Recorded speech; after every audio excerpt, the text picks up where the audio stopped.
Chapter 25. A glimpse of San Francisco, a political meeting. At 7 o'clock in the morning, Mr. Fogg and his companions landed in America, or rather, upon the floating pier at which the steamers load and unload. There they mingled with ships and steamers of all nationalities, and steam ferry boats with 2 or 3 decks which performed the service on the Sacramento and its affluents.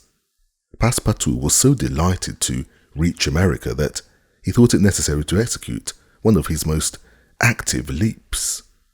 But when he landed upon the quay, he found the planks worm-eaten, and he went through them. His cry of alarm frightened all the birds which perched upon these floating quays. Mr. Fogg's first care was to ascertain when the next train left for New York. It started at 6 o'clock, so they had a whole day before them. Then, hiring a carriage, they drove to the International Hotel. From his position on the box of the vehicle, Passepartout observed with great curiosity the wide streets, the rows of lofty houses, the churches and other places of worship built in the Anglo-Saxon Gothic style, immense docks, palatial warehouses, innumerable cabs, omnibuses and tramway cars, while Americans, Europeans, Chinese and Indians occupied the pathways. San Francisco surprised Passepartout. It was no longer the habitation of bandits, incendiaries and assassins who gambled for gold dust, a revolver in one hand and a knife in the other. This good time had passed. The city was now the hive of commerce.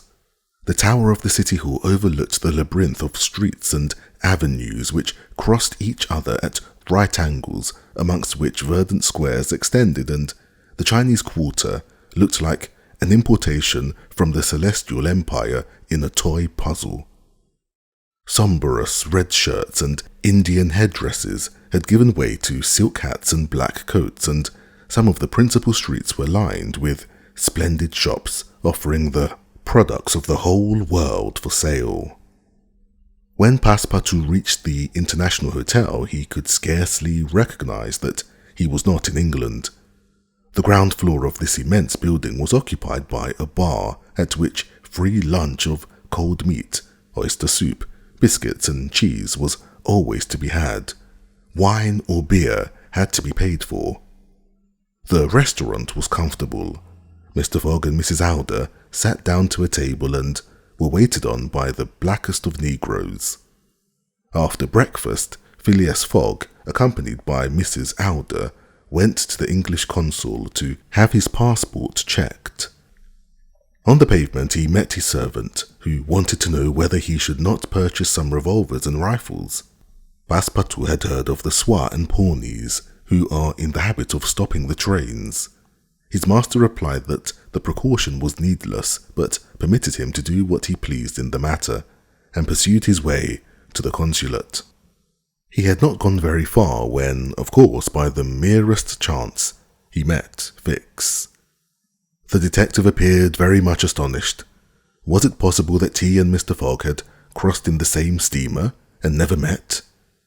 Fix professed himself honoured at meeting the gentleman to whom he owed so much. Business called him to Europe, and he would be proud to travel in such agreeable company. Mr. Fogg replied that the honour would be his, and thereupon Fix, who had made up his mind not to lose sight of the other, requested permission to accompany Mr. Fogg in his walks about the city, which was granted. So the 3 travellers soon found themselves on Montgomery Street and on the outskirts of a great crowd. People were everywhere looking on and shouting, going about carrying large printed bills, flags and streamers were waving, and everyone was calling out, "Hurrah for Camerfield!" or "Hurrah for Mordyboy!" It was a political meeting. At least Fix thought so, and said to Mr. Fogg that it might perhaps be better not to mingle with the crowd, for fear of accidents. Mr. Fogg agreed and added that blows, even though inflicted in a political sense, were nevertheless blows. Fix smiled, and then, in order to be able to see without being hustled, the three travellers mounted a flight of steps at the upper end of the street. Opposite was a large platform towards which the crowd appeared to be moving. Mr. Fogg could not form any opinion as to what the meeting was about. Perhaps it was the nomination of a governor of a state or of a member of Congress, which was not unlikely. Just then, the excitement of the crowd became greater. Fists were raised as if to register a vote by a show of hands. The crowd swayed backwards and forwards, flags were displayed and immediately torn to pieces. Hats were smashed, and the greater part of the crowd seemed to have grown suddenly shorter. "It is evidently a political meeting," said Fix. "Perhaps it is about the Alabama claims, although they are settled by this time." "Perhaps it is," replied Mr. Fogg.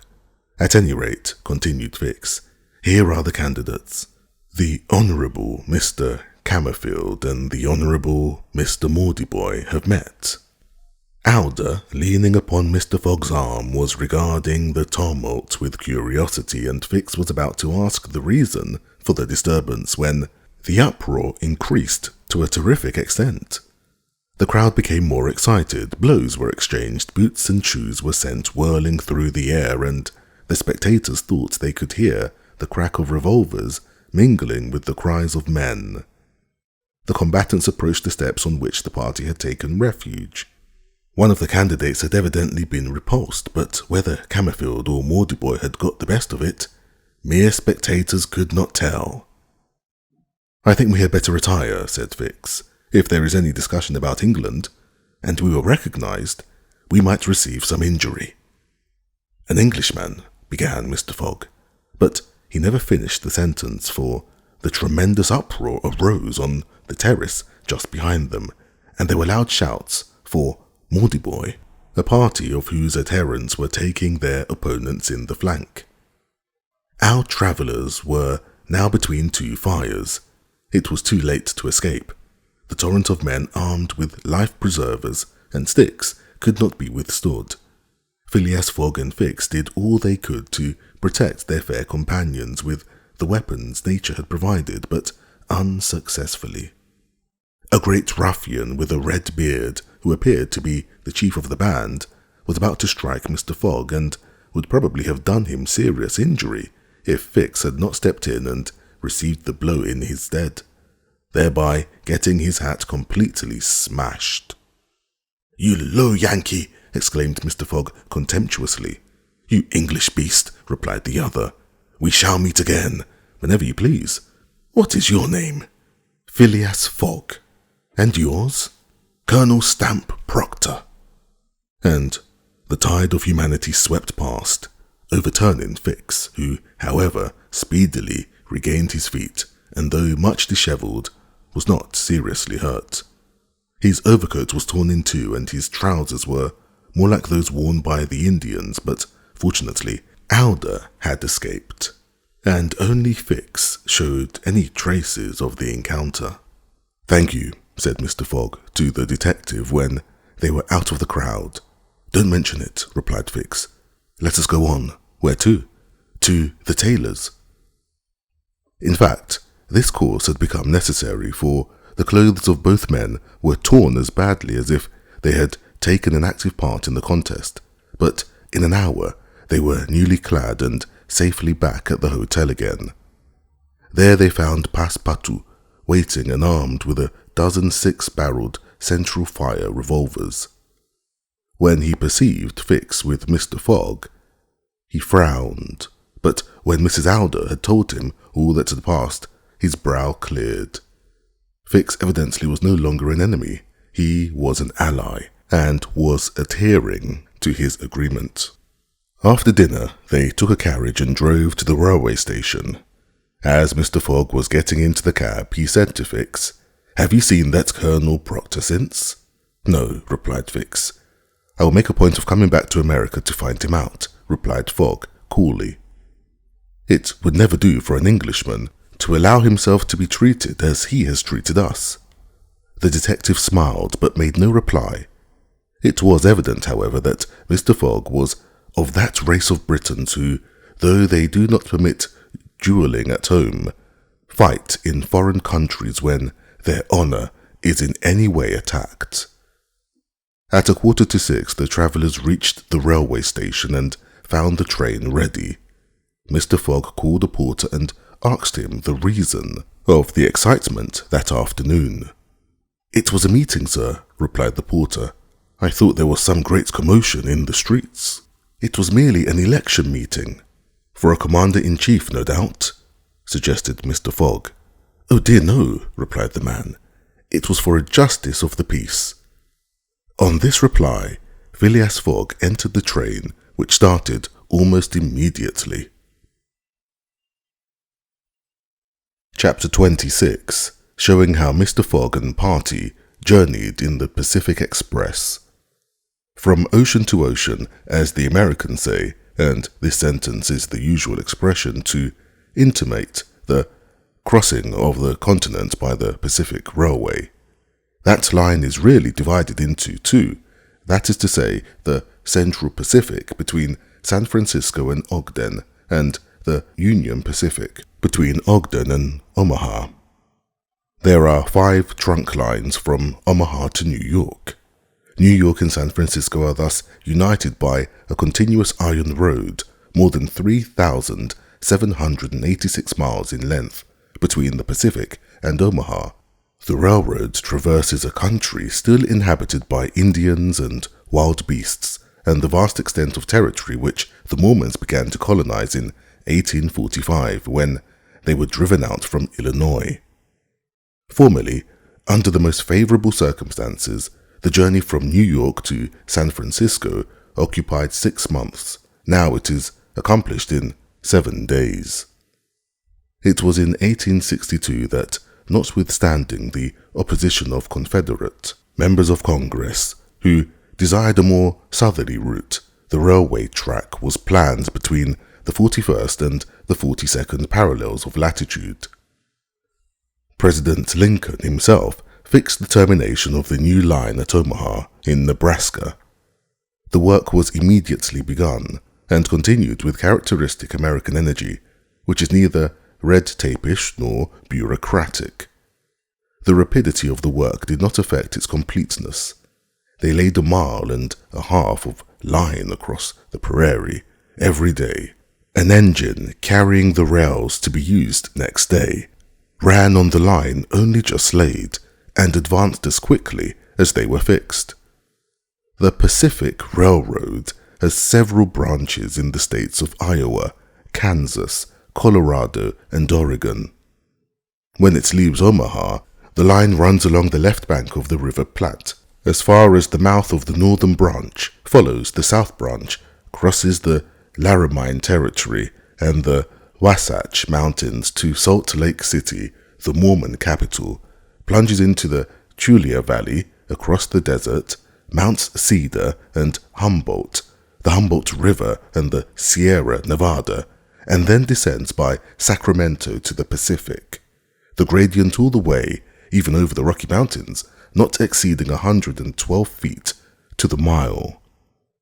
Such was the line along which Phileas Fogg helped to be carried to New York in 7 days, in time to reach the steamer to Liverpool on the 11th. The car in which our travellers were seated was a sort of long omnibus, with 4 wheels at each end. Without compartments, rows of seats were placed at each side. A passage running between them from end to end of this carriage, and practically of the train, for every carriage was closely connected with the next. There were drawing-room cars, smoking cars, and restaurants. The only thing wanting was the theatre car, but no doubt that will someday be supplied. Vendors of books and papers, eatables, drinkables, and tobacco continually passed through the train. The train started from Oakland Station at 6 p.m. It was already dark and snow was threatening. The pace did not exceed 20 miles an hour, including stoppages. There was not much conversation amongst the passengers, and most of them soon went to sleep. Passepartout was next to the detective, but did not address him, for after what had happened there could be no sympathy between them. Fix had not altered, but Passepartout was extremely reserved, and on the least suspicion would have strangled his former friend. In about an hour, snow began to fall, but not sufficiently thick to hinder the progress of the train. Nothing could be seen from the windows but an immense white sheet, against which the steam of the engine looked grey. At 8 o'clock, the steward entered and said that bedtime had come. The backs of the seats were thrown down, bedsteads were pulled out, and berths improvised in a few moments. By this ingenious system, each passenger was provided with a bed and protected by curtains from prying eyes. The sheets were clean, the pillows soft. There was nothing to do but to go to bed and sleep, which everybody did as if they were on board ship, while the train rushed on across the state of California.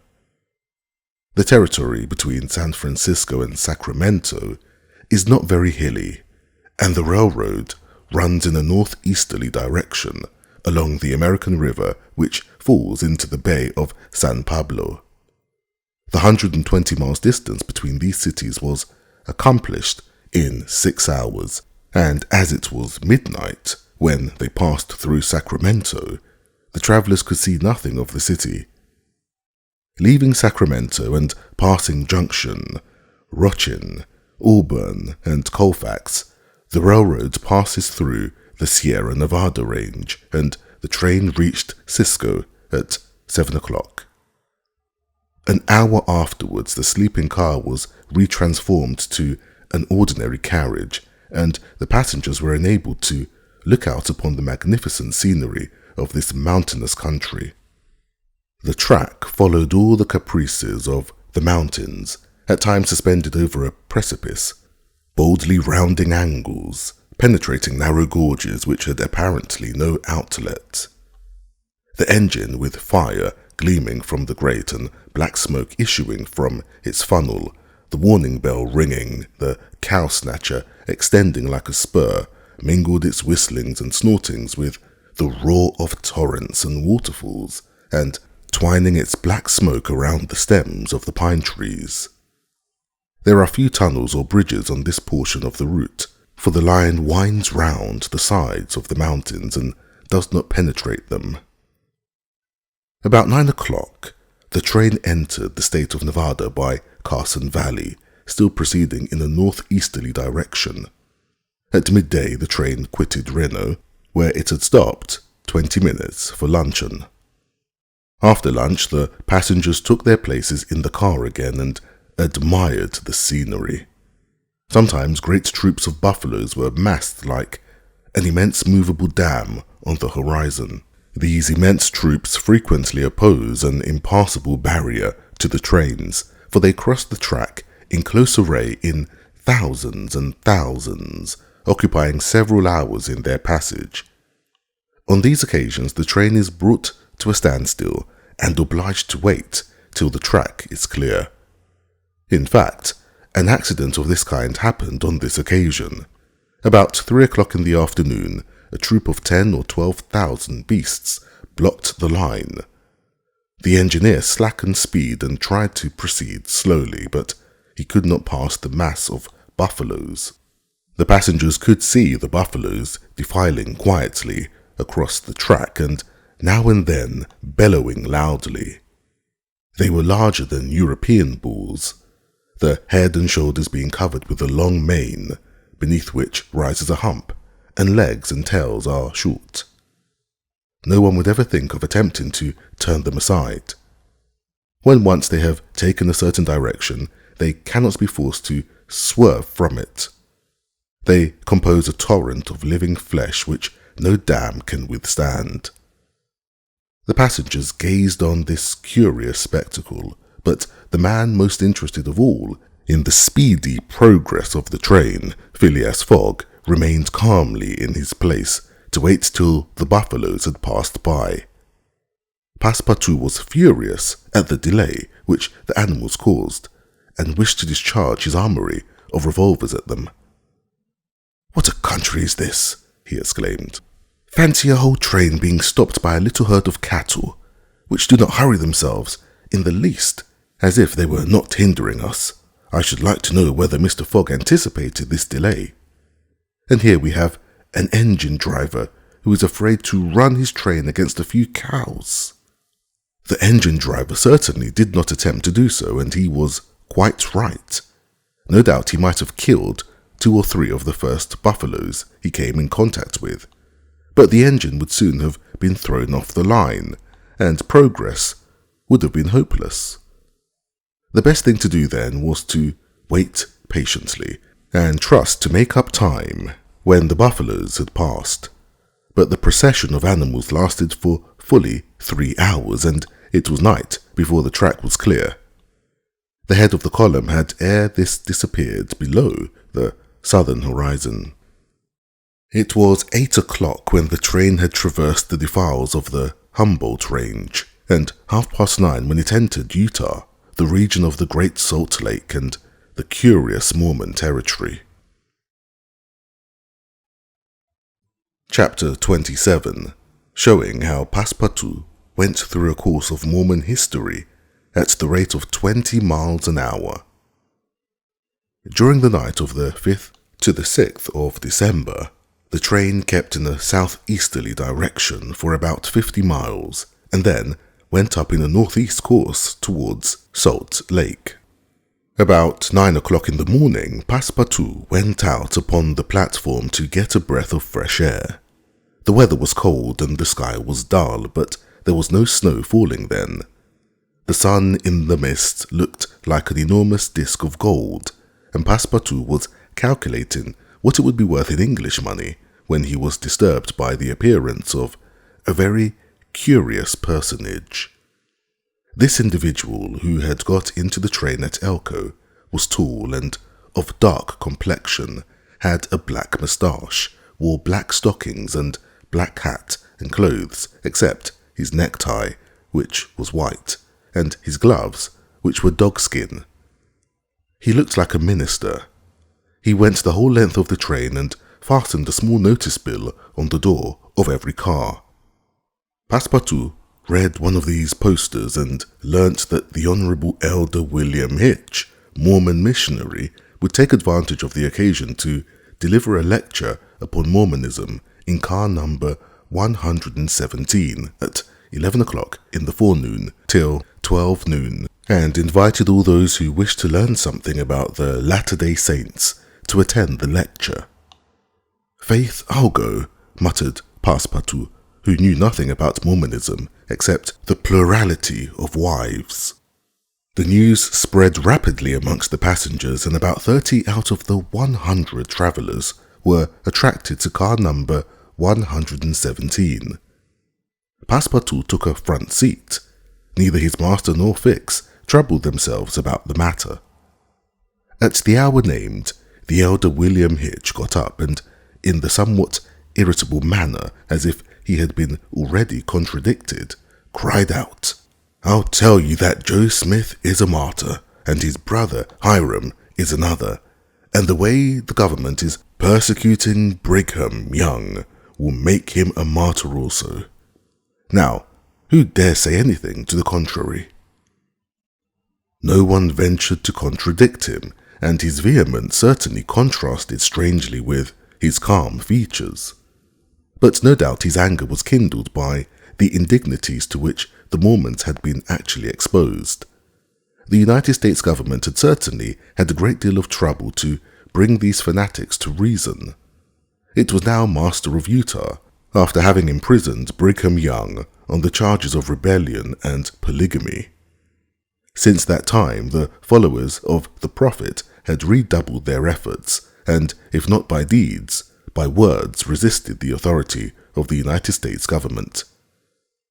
Elder W. Hitch, as we have seen, was endeavouring to gain converts in the railroad cars. Then he went on to recite passionately the history of Mormonism from patriarchal times, how in Israel a Mormon prophet of the tribe of Joseph published the annals of the new religion and left them to his son Moram, and how many centuries later a translation of this wonderful book was made by Joseph Smith, Jr., a Vermont farmer, who revealed himself as a prophet in 1823, when the angel appeared to him and gave him the sacred roll of the book.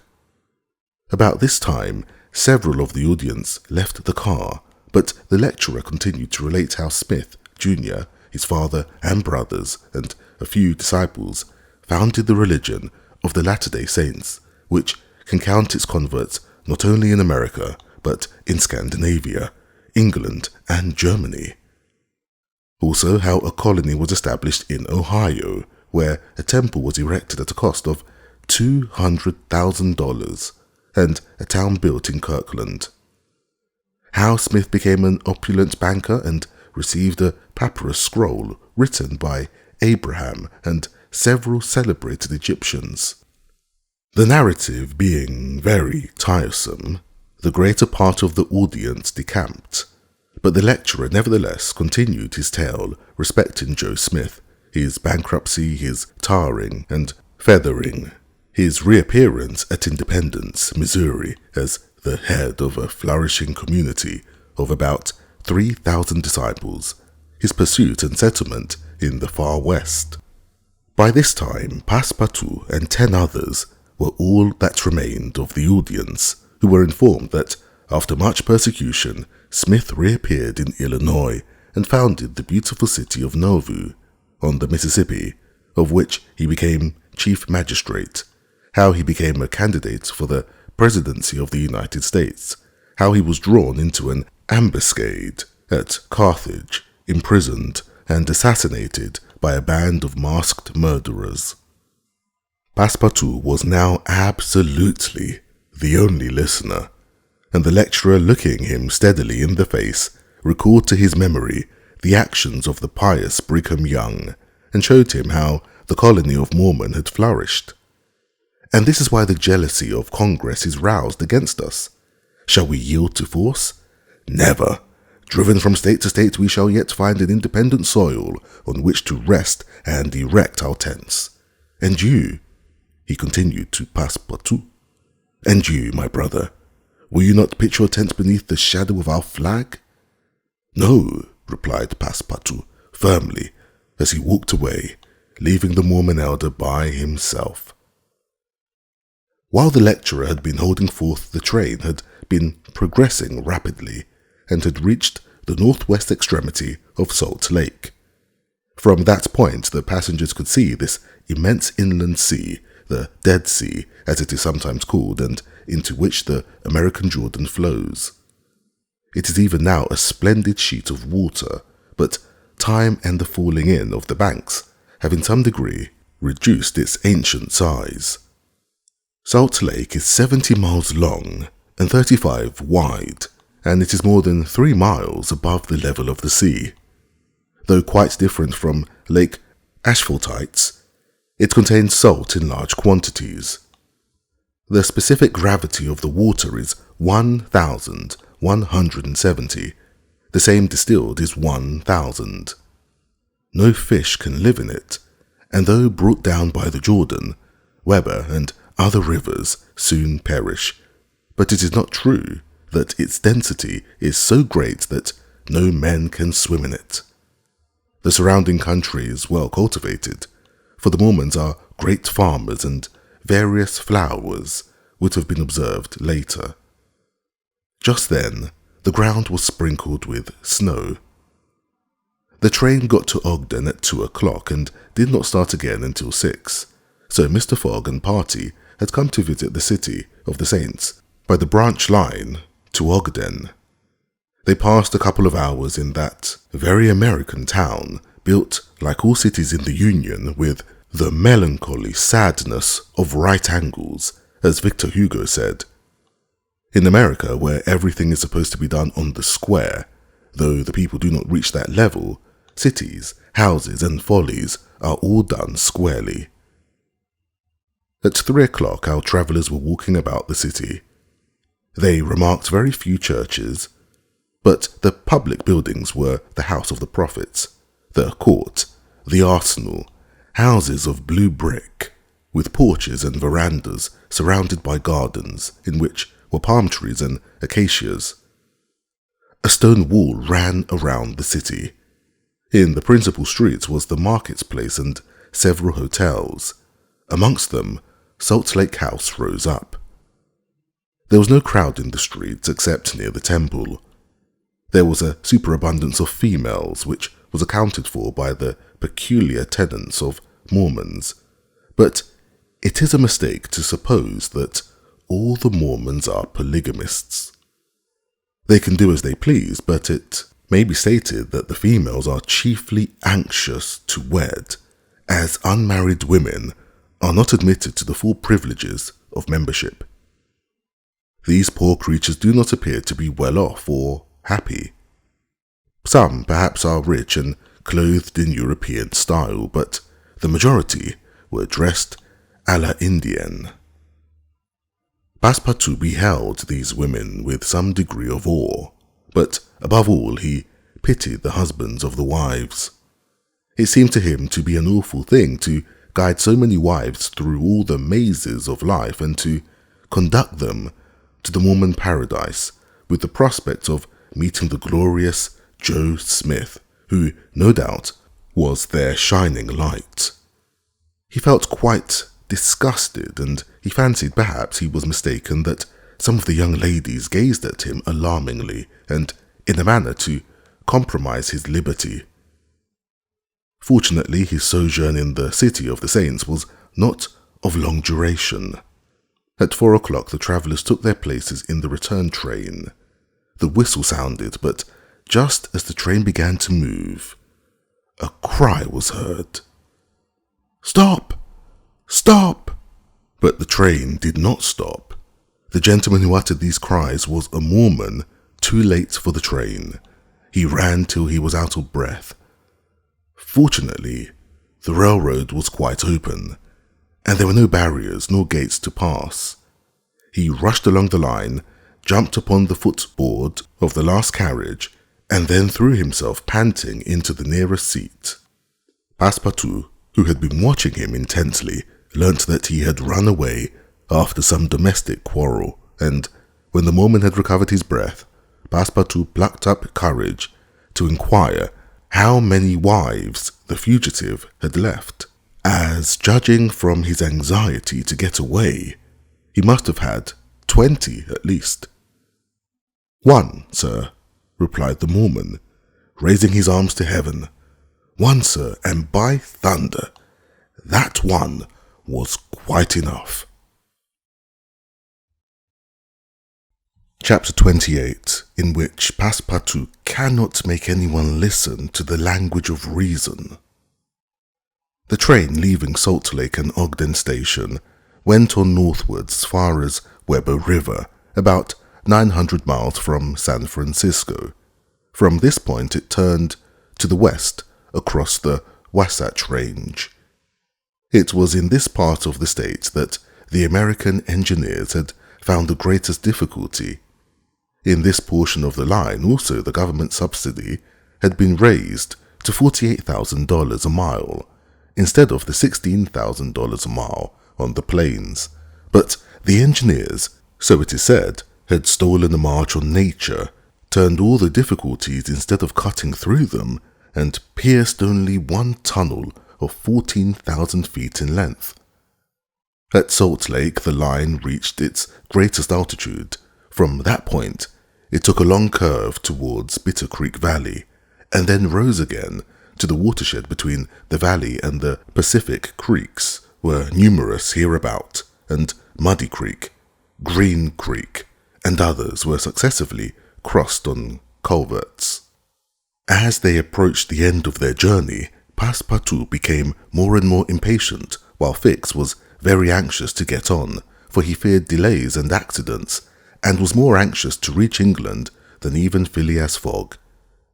The train stopped for a short time at Fort Bridger at 10 o'clock, and 20 miles farther on entered Wyoming State, formerly Dakota.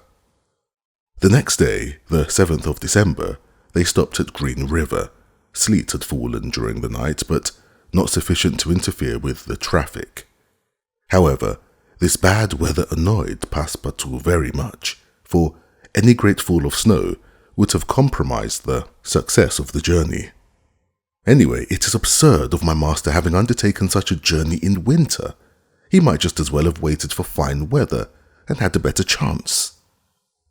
But while the honest fellow was worrying himself about the weather, Mrs. Alder was disquieted for an entirely different reason, as amongst the passengers who had alighted at Green River, she recognized Colonel Stamp Proctor, who had insulted Mr. Fogg at the San Francisco meeting.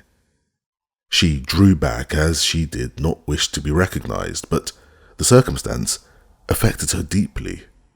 In fact, she had become attached to the man who, notwithstanding his coldness of manner, betrayed every day the interest he took in her. No doubt she herself was not aware of the depth of the sentiment with which he inspired her, which she believed to be gratitude, but was doubtless a deeper feeling. Her heart almost ceased to beat at the moment she recognized Mr. Fogg's enemy.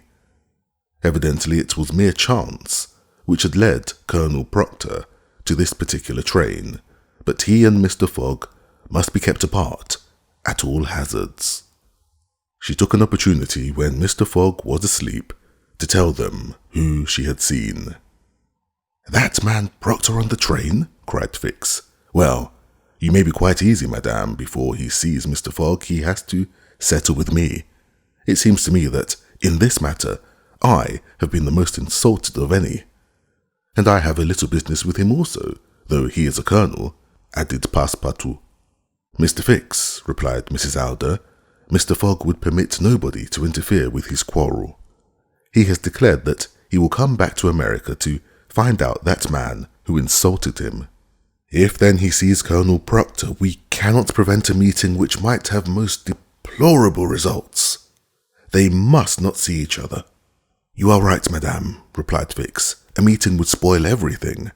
Whether victor or not, Mr. Fogg would be delayed, and, added Passepartout, that would just play into the hands of the Reform Club. In 4 days we shall be in New York. If during that time my master does not leave his car, the chances are he will not meet the American. At any rate, we must try to prevent a meeting." The conversation ceased, for Mr. Fogg just then awoke and looked out of the window at the snow. Shortly afterwards, Passepartout whispered to the detective, "Would you really fight for him?" "I would do anything in the world to get him back to Europe alive," replied the detective in a determined tone. Passepartout shuddered, but his confidence in his master was unshaken. And now the question was, how could they detain Mr. Fogg in the car and prevent him meeting the colonel? It ought not to be a very difficult matter, for Phileas was naturally of a sedentary disposition. However, the detective found a way, for shortly afterwards he said to Mr. Fogg, "The time passes very slowly." "Yes," replied Fogg, "but it does pass." "On board the steamer," continued the detective, "you used to like a game of whist." "Yes," replied Fogg, "but here I have neither cards nor partners." "Ah, we can easily purchase cards. As for partners, if madame can take a hand—" "Certainly," replied the young lady. "I know whist. It is part of an English education. And," continued Fix, "I have some little knowledge of the game, so we can play dummy." "As you like," said Fogg, delighted to play his favourite game, even in the train. Passepartout was immediately dispatched to the steward, and he quickly returned with 2 packs of cards, some markers, and a board covered with cloth.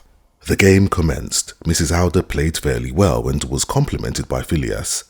As for the detective, he was a first-rate player and a worthy opponent of Mr. Fogg. "Now," thought Passepartout, "we have got him down and he won't move."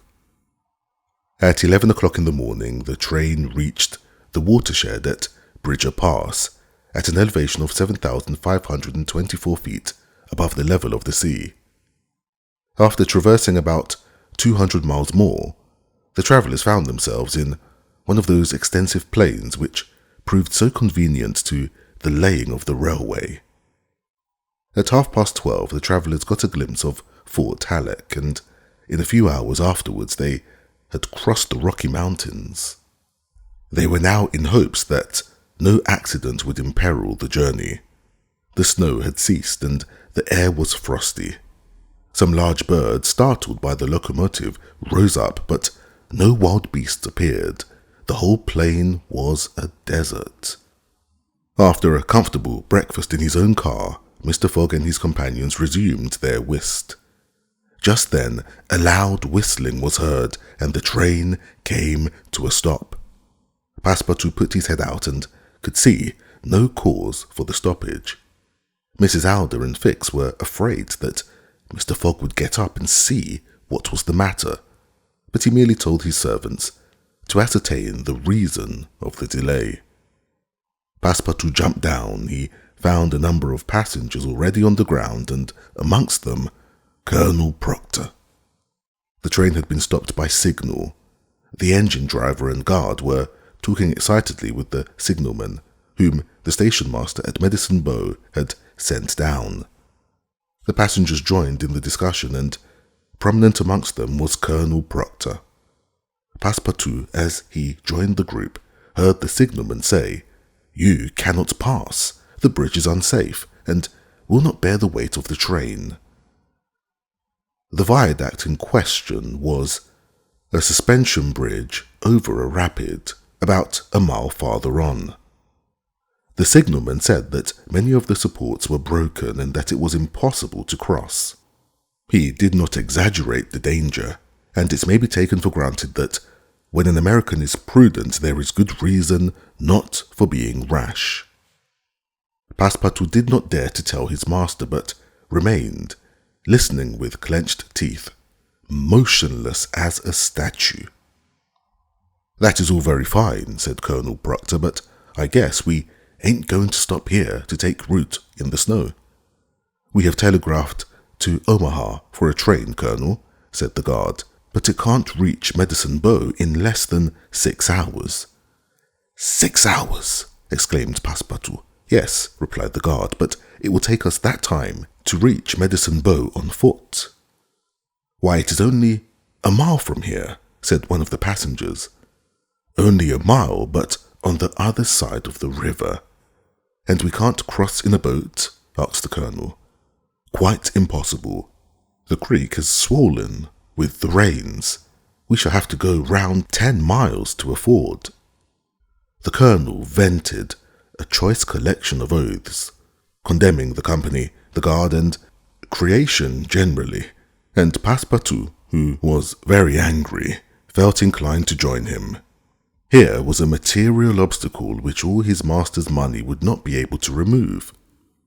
The disappointment of the passengers was general, for, without reckoning the delay, they found themselves obliged to walk 15 miles in the snow. The commotion would have attracted Phileas Fogg's attention had he not been entirely absorbed in his game. Nevertheless, Passepartout would have told him of it if the engineer, a true Yankee named Forster, had not said, "Perhaps there is a way we can get over after all, gentlemen." "Over the bridge?" asked the passenger. "Yes." "With the train, do you mean?" asked the colonel. "With the train." Passepartout stopped and listened anxiously for the engineer's explanation. "But the bridge is almost broken," said the guard. "Never mind," replied Forster. "I think that by putting on full steam, we may have a chance of getting across." "The devil," muttered Passepartout. But a certain number of the passengers were attracted by the suggestion.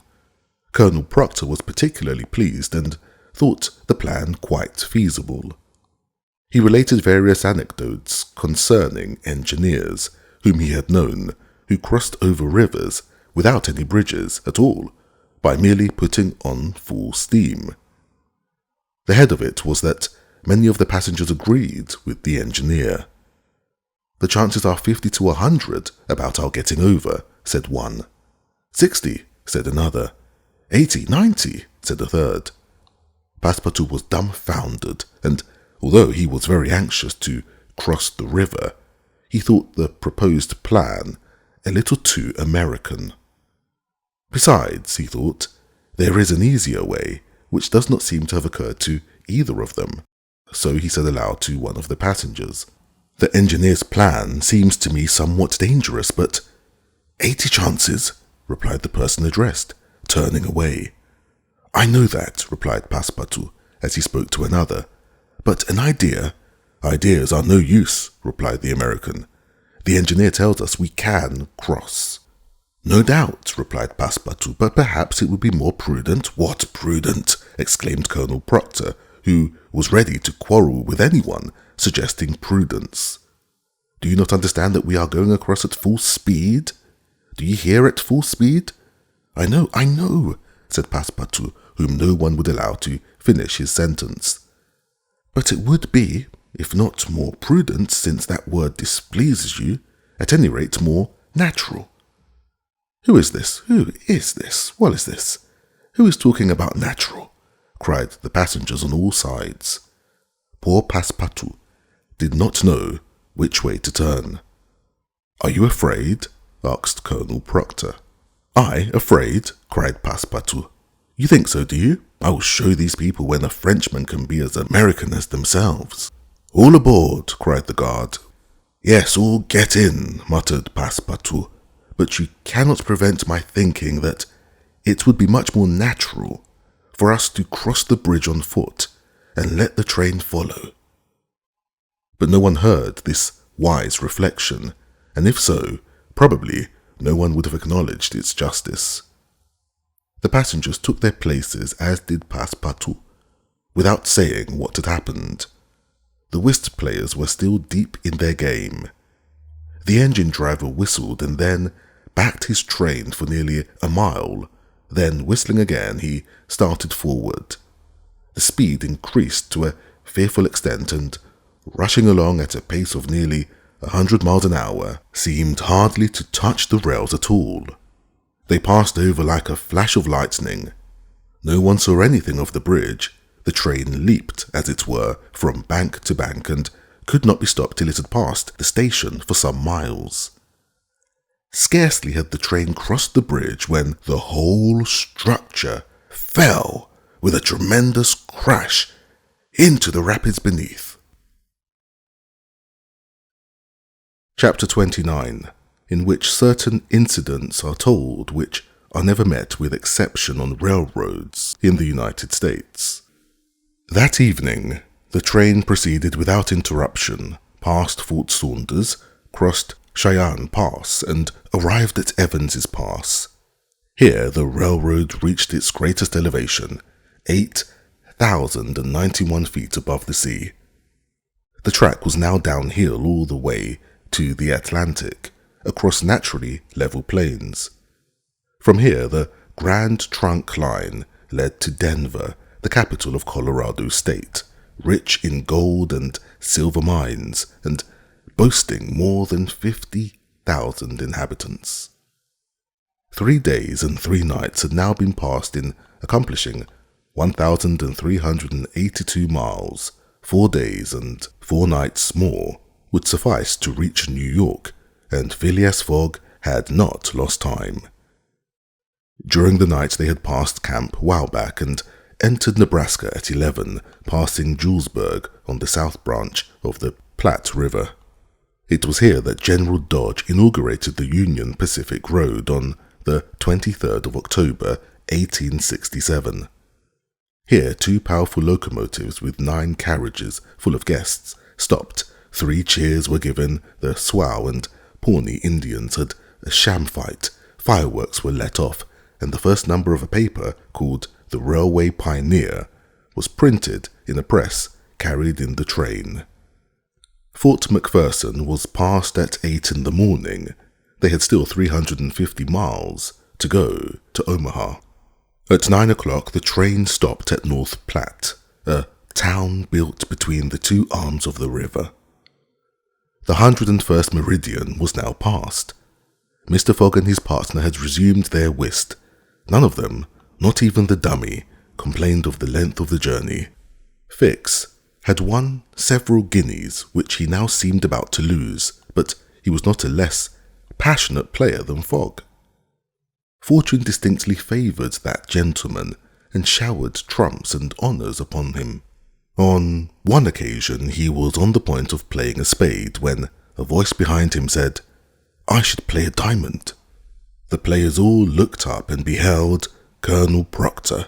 He and Fogg recognised each other at the same moment.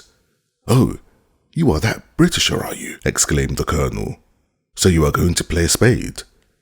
"Yes, and I play it too," replied Fogg coldly, as he threw down the 10.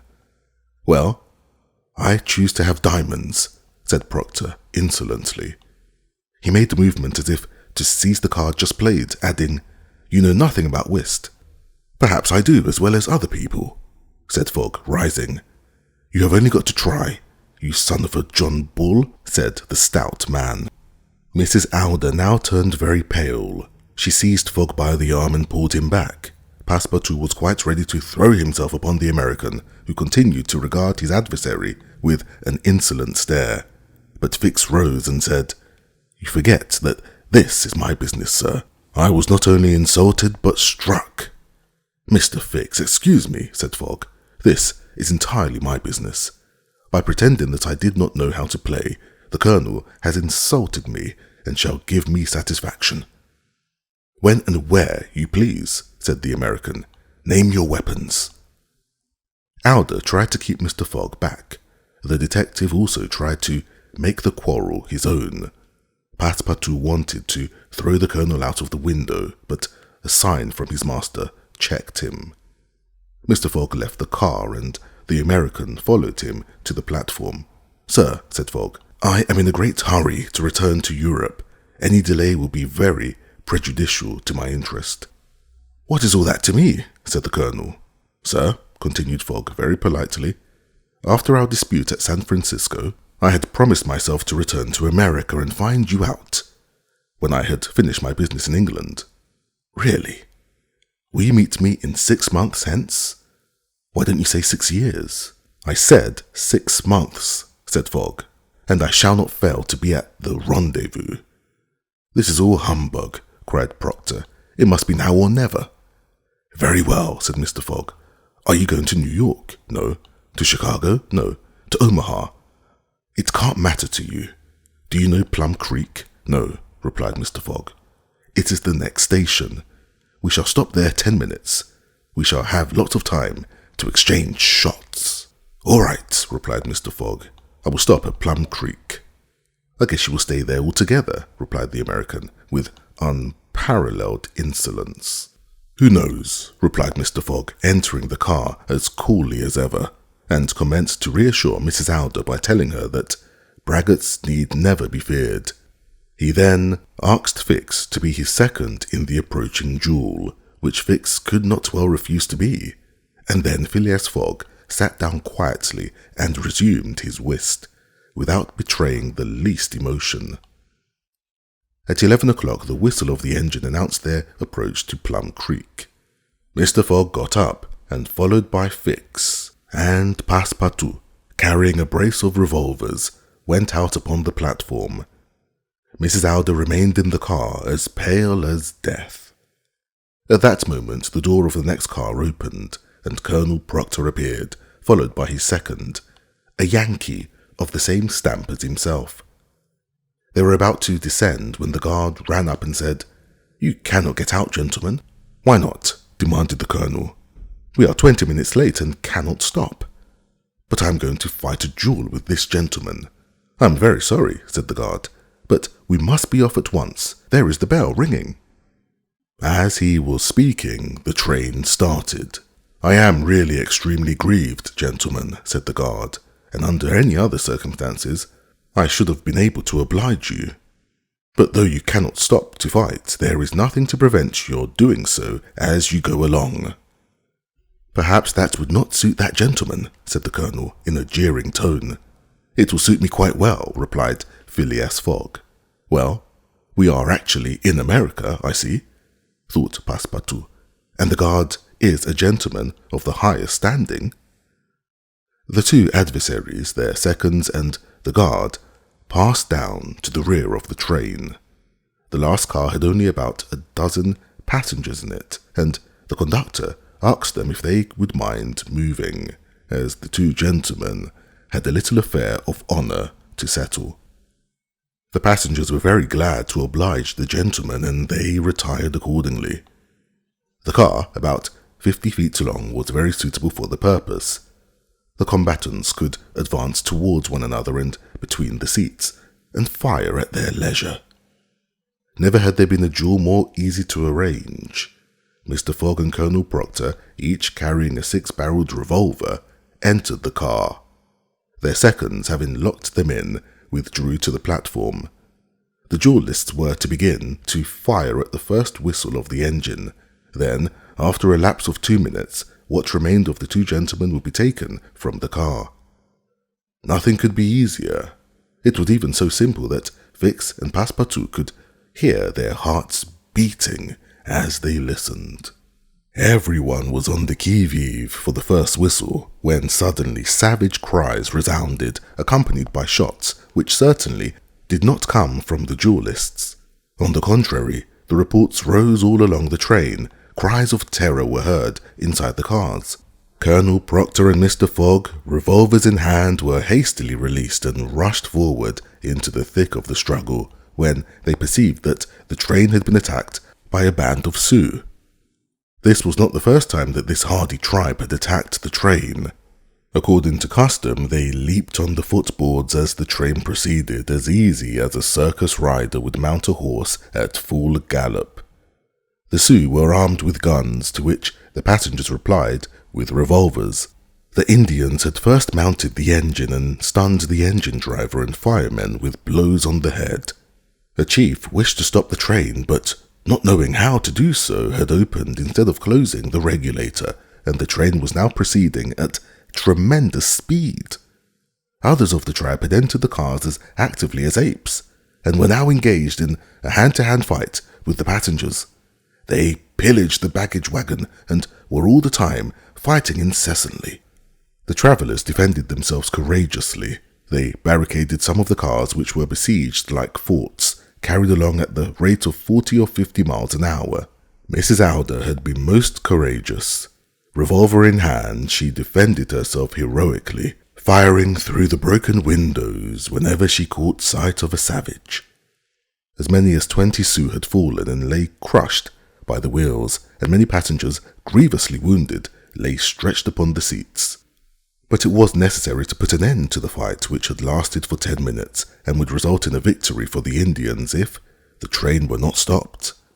Fort Kearny Station, where there was a guard, was only a couple of miles farther on, and if that were passed, the Indians would be masters of the train till the next station was reached. The guard was fighting bravely by the side of Mr. Fogg when he was shot down.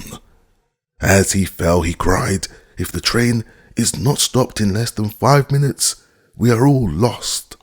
"It shall be stopped," said Fogg, who was about to rush out. "Stay where you are, sir," said Passepartout. "This is my business." His master had not time to stop the brave fellow who, unseen by the Indians, managed to creep along beneath the carriages, and then, calling all his agility to his aid, with marvellous dexterity, he managed to reach the forepart of the train without being seen. There, suspended by one hand between the baggage wagon and the tender, with the other hand he unfastened the coupling chains. But owing to the great tension, he was not able to loose the drawbar, but it was fortunately jerked out as the train jolted. The locomotive thus dispatched sped along at a tremendous pace in front, while the train gradually slackened speed, and the brakes assisting it, it was pulled up within 100 feet of Fort Kearny. The soldiers, attracted by the sound of firing, hastily turned out, but the Indians did not wait for them. They all disappeared before the train stopped. But when the travellers came to count the passengers, they found that several were missing, and amongst the absentees was the brave Frenchman who had devoted himself to save them. Chapter 30, in which Phileas Fogg simply does his duty. 3 of the travellers, including Passepartout, had disappeared, but it was impossible to say whether they had been killed or taken prisoners. Several were wounded, but none mortally.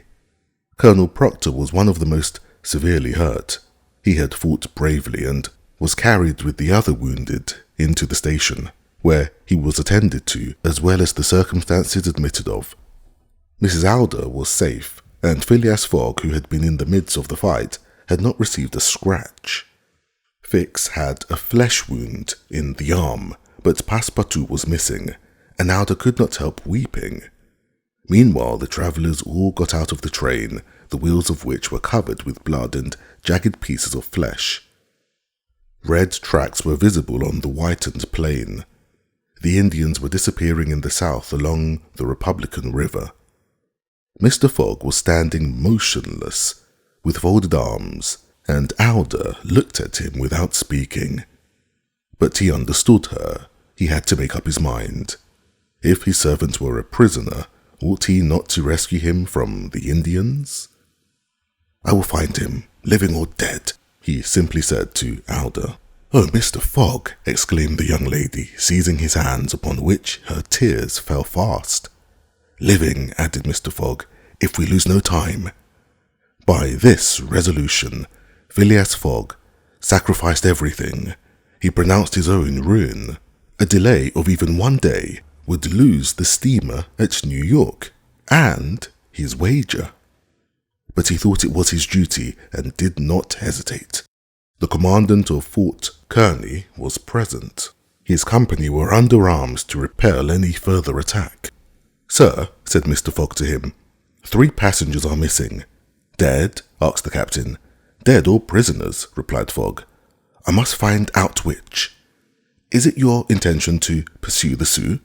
"That would be a very serious thing," replied the captain.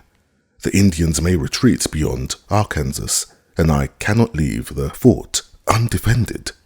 "Sir," replied Fogg, "the lives of 3 men are in question, no doubt, but can I risk 50 to save 3?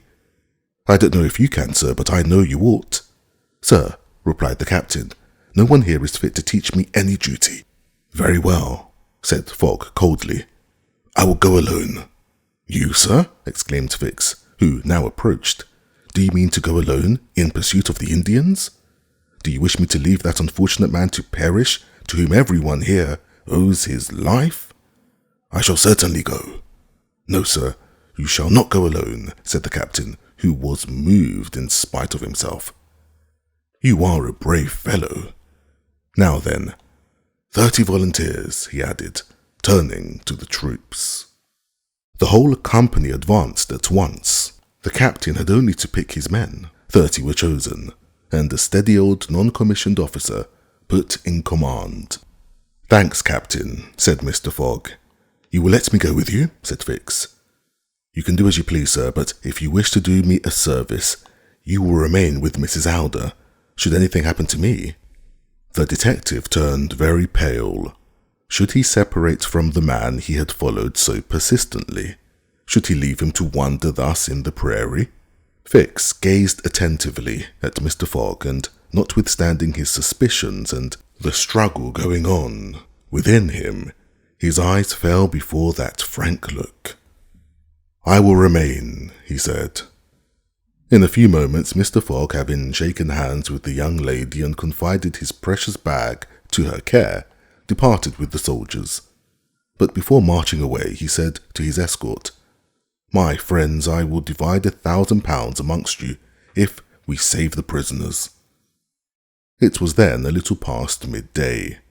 Mrs. Alder retired to a waiting room, and there she remained thinking of the generosity and courage of Phileas Fogg, who had sacrificed his fortune and was now risking his life for what he believed to be his duty. In her eyes, Mr. Fogg was a hero. But Fix's thoughts were very different. He could scarcely conceal his agitation. He walked up and down the station and soon recovered himself. Now that Fogg had gone, Fix perceived how foolish he had been to let him go. He began to accuse himself in pretty round terms, as if he had been his own inspector. "What a fool I have been," he thought, The fellow has gone and won't come back. How is it that I, actually with a warrant for his arrest in my pocket, could have been so played upon? Well, I am an ass." Thus reasoned the detective as he walked up and down the platform. He did not know what to do. Sometimes he thought he would tell Alda everything, but he knew how she would receive his confidence. He then thought of following Fogg over the prairie, and he thought it not impossible he might find him, as the footsteps of the escort would be imprinted in the snow. But after a further fall, they would soon be obliterated. Fix became discouraged and felt inclined to give up the whole thing. He had now an opportunity to leave Kearney Station and pursue his way homewards. In fact, about 2 o'clock, in the midst of a snowstorm, long whistles were heard from eastward. A great shadow was slowly advancing. No train was expected from that direction. The assistants telegraphed for could not possibly arrive so soon, and the train to San Francisco was not due until the next day. The mystery was soon explained. It was the runaway locomotive that was approaching. After it had left the train, it had run a long distance till the fire got low and the steam went down. Then it stopped, still bearing the half-conscious engine driver and firemen. When they found themselves alone in the prairie, they understood what had happened, and they had no doubt that they would find the train somewhere on the track, helpless. The engine driver did not hesitate. To go on to Omaha would be only prudent, while to return would be dangerous. He nevertheless built up the fire and ran back to Fort Kearney, whistling through the mist as he went. The travellers were all delighted to see the engine attached to the train once more. They could now resume their journey, so fatally interrupted. When the engine was coupled on, Mrs. Alder asked the guard if he were really going to start. "Right away, ma'am," he replied. "But the prisoners are unfortunate companions? I cannot interrupt the service," he replied. "We are 3 hours late already. And when will the next train arrive from San Francisco?" "Tomorrow evening."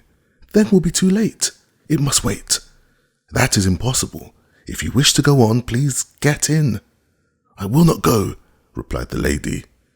Fix heard this conversation. A short time before, when there was no chance of his going on, he had decided to leave Kearney, and now it was necessary for him to take his place. Something seemed to detain him. The conflict in his mind waxed fiercer.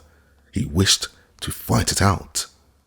Meantime, the passengers, some of them wounded, including Colonel Proctor, took their places in the train, which started immediately and soon disappeared, the steam mingling with the falling snow. Fix had remained behind. Some hours passed away. The weather was wretched and very cold. Fix remained seated, apparently asleep on a bench.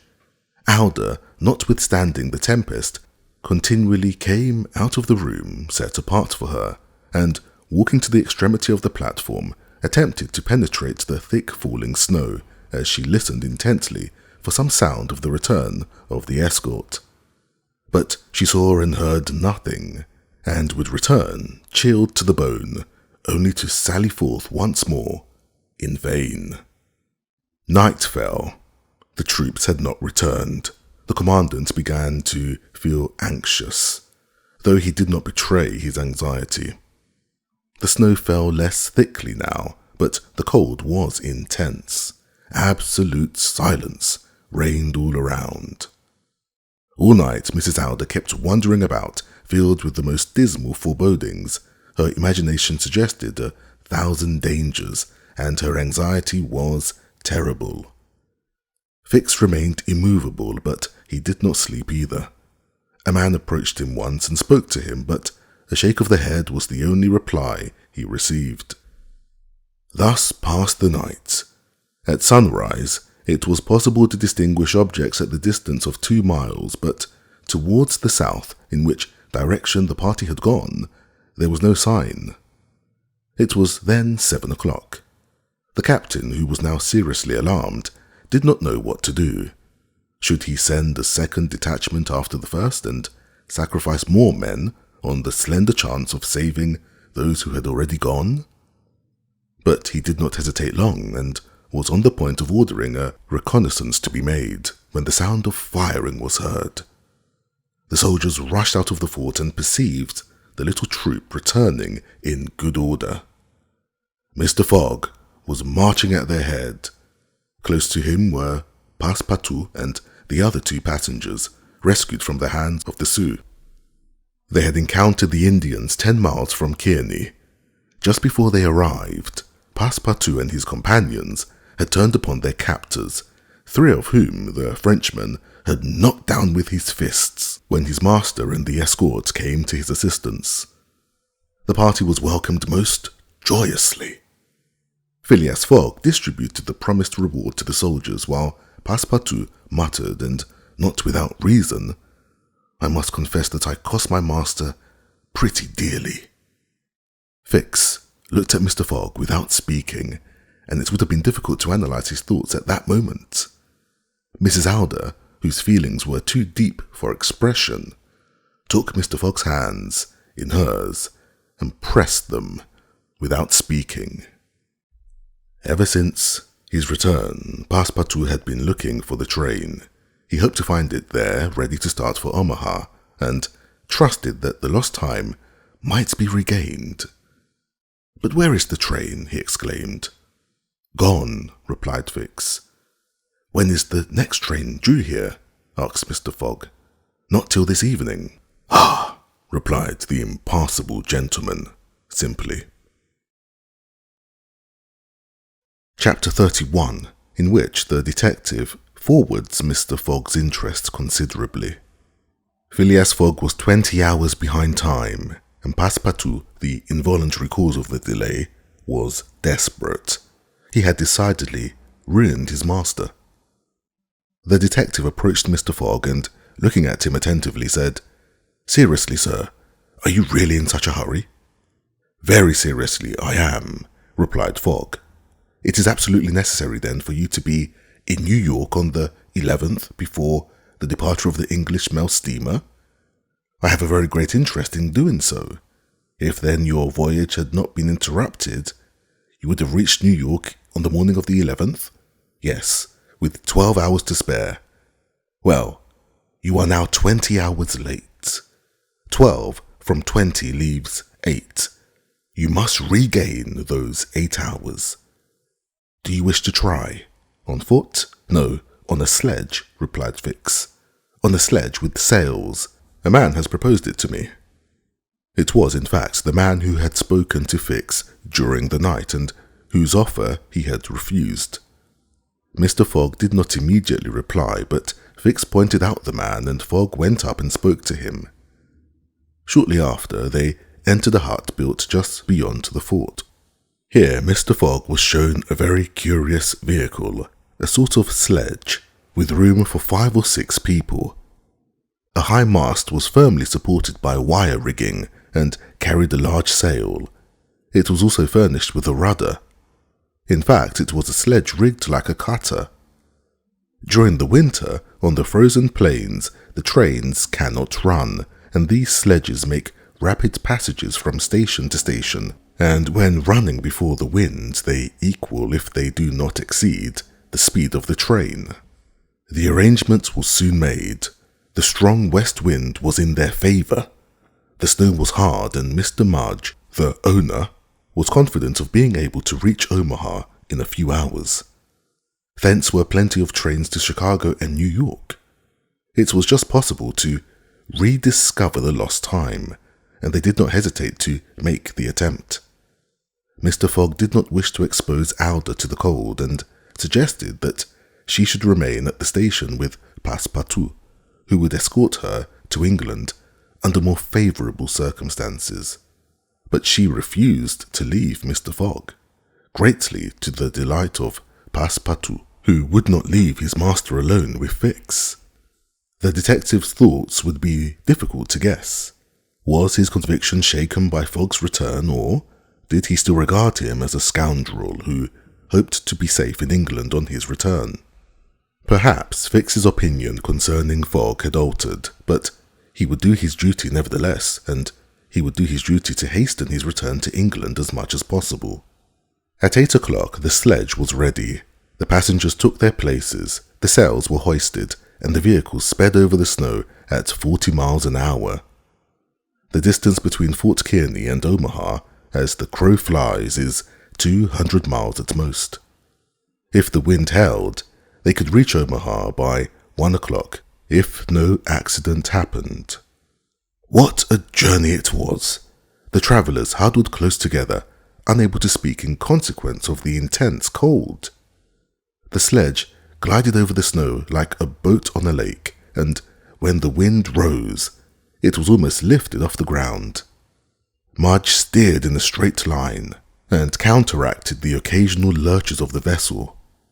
They hoisted all sail and certainly could not be going less than 40 miles an hour. "If nothing carries away," said Mudge, "we shall get there in time." Mr. Mudge had an interest in accomplishing the journey, for Mr. Fogg, as usual, had promised him a handsome reward. The prairie was as flat as possible, and Mudge steered perfectly straight, taking the chord of the arch described by the railroad, which follows the right bank of the Platte River. Mudge was not afraid of being stopped by the stream, for it was frozen over. So the way was free from all obstacles, and there were but two things to fear: an accident or a change of wind. But the breeze blew steadily in the same direction and even increased in force. The wire lashing hummed like the chords of a musical instrument, and the sledge sped along, accompanied by a plaintive harmony of peculiar intensity.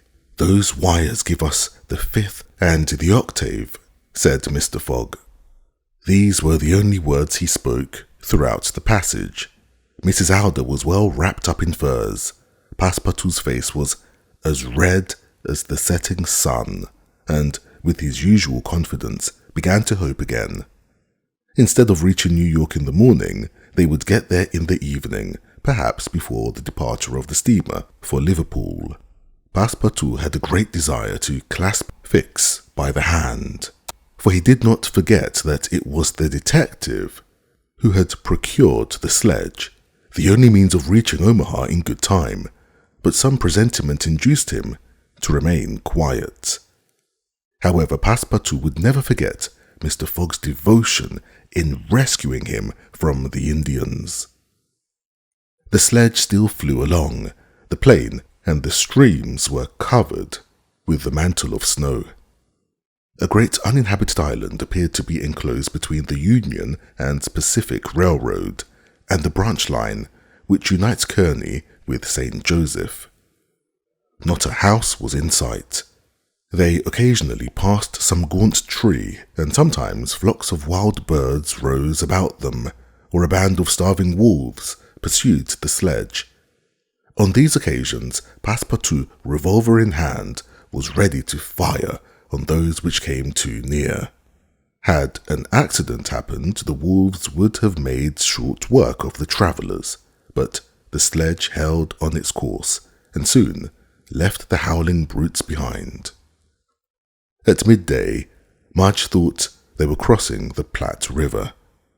He said nothing, but he was sure that Omaha was only 20 miles farther on. And in fact, in less than an hour, their skillful steersman left the helm and hauled down his sails, while the sledge ran on with its acquired impetus. At length, it stopped, and Mudge, pointing to a cluster of snow-covered houses, said, "Here we are." They had arrived at the desired station, which was in constant communication with the eastern states. Passepartout and Fix jumped down and stretched their stiffened limbs. They then assisted Mr. Fogg and Mrs. Alder to alight. The former paid Mudge handsomely. Passepartout shook his hands warmly, and then the whole party rushed towards the railway station. A train was ready to start, and they had only just time to jump in. Though they had seen nothing of Omaha, they did not regret it, as they were not travelling for pleasure. The train rushed across the state of Iowa, past Cornell Bluffs, Des Moines, and Iowa City. During the night, they crossed the Mississippi at Davenport and entered Illinois. Next day, the 10th, at 4 p.m., they reached Chicago, which had risen from its ashes, and, more proudly than ever, was seated on the borders of the beautiful lake of Michigan. They were still 900 miles from New York, but there were plenty of trains. Mr. Fogg passed at once from one train to another, which started at full speed as if it knew he had no time to lose. It crossed Indiana, Ohio, Pennsylvania, and New Jersey like lightning, through towns with antique names containing streets and tramways, but as yet no houses. At length the Hudson Plain appeared, and at 11:15 p.m. on the 11th, the train stopped in the station on the right bank of the river, before the very pier from which the Cunard, otherwise known as the British and North American Royal Mail Steam Packet Company steamers, start. The China had left for Liverpool 3/4 of an hour previously. Chapter 32, in which Phileas Fogg struggles against ill luck. The China seemed to have carried off Mr. Fogg's last hope, for no other steamers of any other line would be of use. The Pereira of the French Transatlantic Company did not leave till the 14th, while the boats of the Hamburg American Company also went to Havre, and not direct to Liverpool or London, and this extra passage from Havre to Southampton would upset his calculations. The inland steamer, City of Paris, would not start till next day. That would be too late, nor would the White Star Line serve his purpose, all of which Mr. Fogg learnt from Bradshaw. Passepartout was completely upset. It was maddening to lose the steamer by 3/4 of an hour, and it was his fault too, for putting obstacles in his master's way, and when he looked back at the incidents of the journey, the sums expended on his account, the enormous wager, and tremendous charges of the now useless trip, he was overwhelmed. Mr. Fogg, however, did not reproach him, but as he quitted the pier, said, "We will see tomorrow what is best to be done. Come along." The party crossed the river and drove to the St. Nicholas Hotel in Broadway, where they engaged rooms, but Fogg was the only one who slept. Next day was the 12th of December. From that day, at 7 in the morning to the 21st at 9:15 in the evening, was a period of 9 days, 13 hours and 45 minutes, so if Phileas Fogg had sailed in the China, he would have reached London in time to win his wager. Mr. Fogg left the hotel by himself, telling the others to wait his return, but to be ready to leave at a moment's notice. He went down to the Hudson River to see if there were any vessels about to start. Several were getting ready to go to sea, but the majority of them were sailing ships, which of course did not suit Mr. Fogg. He appeared to have lost his last hope when he perceived a small screw steamer moored off the battery. The funnel was pouring forth black smoke, and everything looked like a speedy departure. Mr. Fogg hailed the boat and soon found himself on board the Henrietta, which was an iron steamer. The captain was on board and approached Mr. Fogg to answer his inquiries. This captain was a man about 50, a regular sea wolf. "Are you a captain?" asked Mr. Fogg. "I am. I am Phileas Fogg of London, and I am Andrew Speedy of Cardiff." "You are about to sail, I suppose?" "In an hour." "Where are you bound?" "For Bordeaux." "And your cargo?" "I am only in ballast." "Have you any passengers?" "I never take passengers. They are always in the way and always talking." "Does your ship steam well?" "Between 11 and 12 knots. The Henrietta is well known." "Would you like to take me and my 3 friends to Liverpool?" "To Liverpool? Why not China at once?" "I said Liverpool. No, I tell you. I am bound for Bordeaux, and to Bordeaux I shall go. Will money have any effect? Not the least. The captain spoke in a tone which did not admit of argument. But the owners of the Henrietta, began Fogg. I am the owner. The vessel belongs to me. I will hire it from you. No. I will buy it then. No. Mr. Fogg did not betray the slightest disappointment, notwithstanding the gravity of the situation. Things were not at New York as at Hong Kong, nor was the captain of the Henrietta like the pilot of the Tankadere. Hitherto money had smoothed all obstacles. Now it failed. Nevertheless, some means of crossing the Atlantic must be found, and Phileas Fogg apparently had an idea, for he said to the captain, "Will you take me to Bordeaux then? Not if you give me $200. I will give you $2,000. What, for each passenger? Yes. And there are 4 of you? Yes. This reply caused Captain Speedy to scratch his head. There were $8,000 to be gained by simply going his own route, and such a sum might well overcome his antipathy to passengers. Besides, passengers at $2,000 apiece become valuable merchandise. I start at 9 o'clock, said Captain Speedy quietly, and if you and your party are ready, why, there you are. We shall be on board at 9, replied Mr. Fogg, not less quietly. It was then 8:30. To land again, drive up to the hotel and bring off his party to the Henrietta did not take Mr. Fogg very long. He even offered a passage to the inseparable Fix. All this was done by Mr. Fogg as coolly as possible. They were all on board by the time the Henrietta was ready to start. When Passepartout heard what the voyage was going to cost, he uttered a prolonged "Oh!" which descended through all the notes of the gamut. As for Fix, he concluded at once that the Bank of England would not recover much of the money, for by the time they reached England, if Mr. Fogg did not throw away any more money, at least £7,000 would have been spent. Chapter 33, in which Phileas Fogg rises to the occasion. An hour later, the Henrietta passed the light ship at the mouth of the Hudson, rounded Sandy Hook, and skirting Fire Island and Long Island, steamed rapidly eastward. At noon next day, Phileas Fogg mounted the bridge to ascertain the ship's position, for Captain Speedy was safely locked up in his cabin, where he was using some very strong but, under the circumstances, excusable language.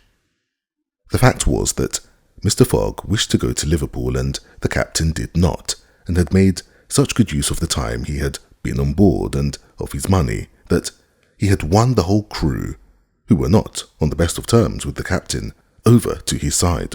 And this is why Phileas Fogg was in command, why the captain was shut up in his cabin, and why the ship was heading for Liverpool. By the way Mr. Fogg managed the vessel, it was evident he had been a sailor. How the adventure ended will be seen later on. Alder was anxious, but said nothing. Fix had been completely upset from the first, but Passepartout thought the manoeuvre simply splendid. The captain had said that the Henrietta could make between 11 and 12 knots, and he had not exaggerated.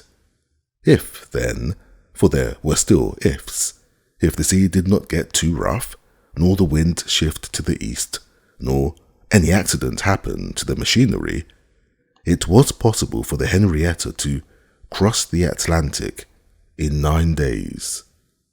But it was not improbable that, when he reached Liverpool, Mr. Fogg would have to answer some awkward questions about the Henrietta, as well as about the bank business. For the first few days, everything went well, and the Henrietta steamed and sailed like a transatlantic liner. Passepartout was charmed. This last exploit of his master delighted him above everything. He was the life and soul of the crew, and his good spirits were infectious.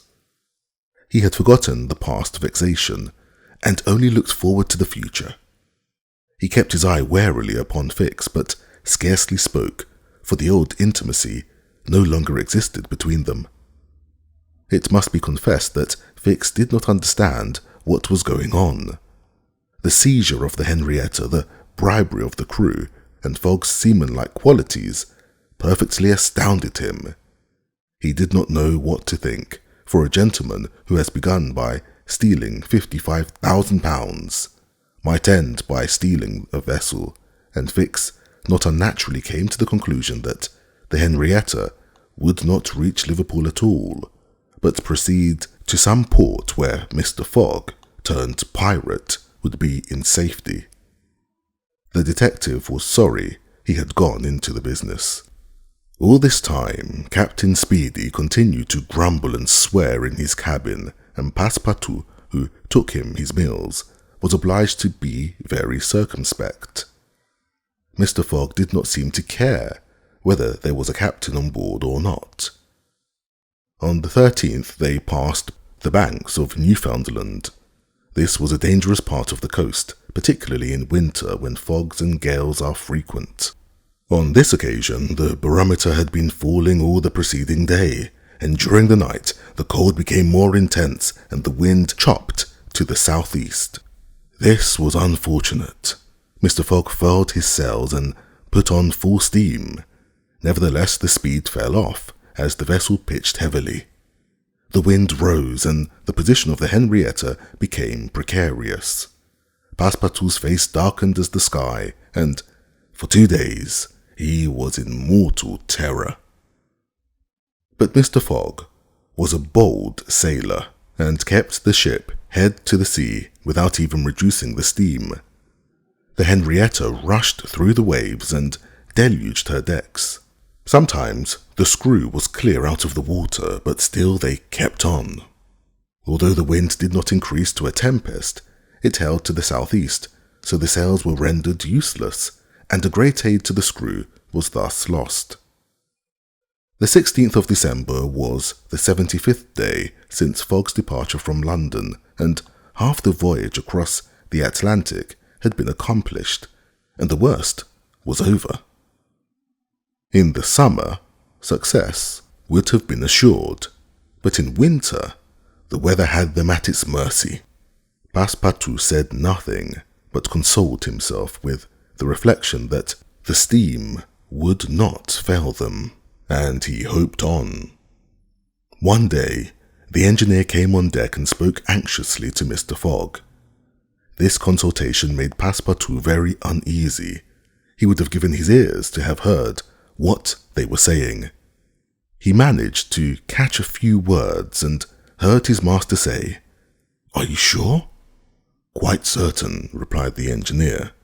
"You must not forget that we have been piling up the fire ever since we left, and though we had sufficient coal to go under easy steam to Bordeaux, we had not enough to carry us to Liverpool at full pressure." "I will think about it," said Mr. Fogg, and then Passepartout understood it all. The coal was failing. "If my master can get over this," he thought, "he will be a clever fellow." He was so agitated he could not help imparting his knowledge to Fix, who replied, "Then you really think we are going to Liverpool?" "Of course we are." "You idiot," replied the detective, shrugging his shoulders as he turned away.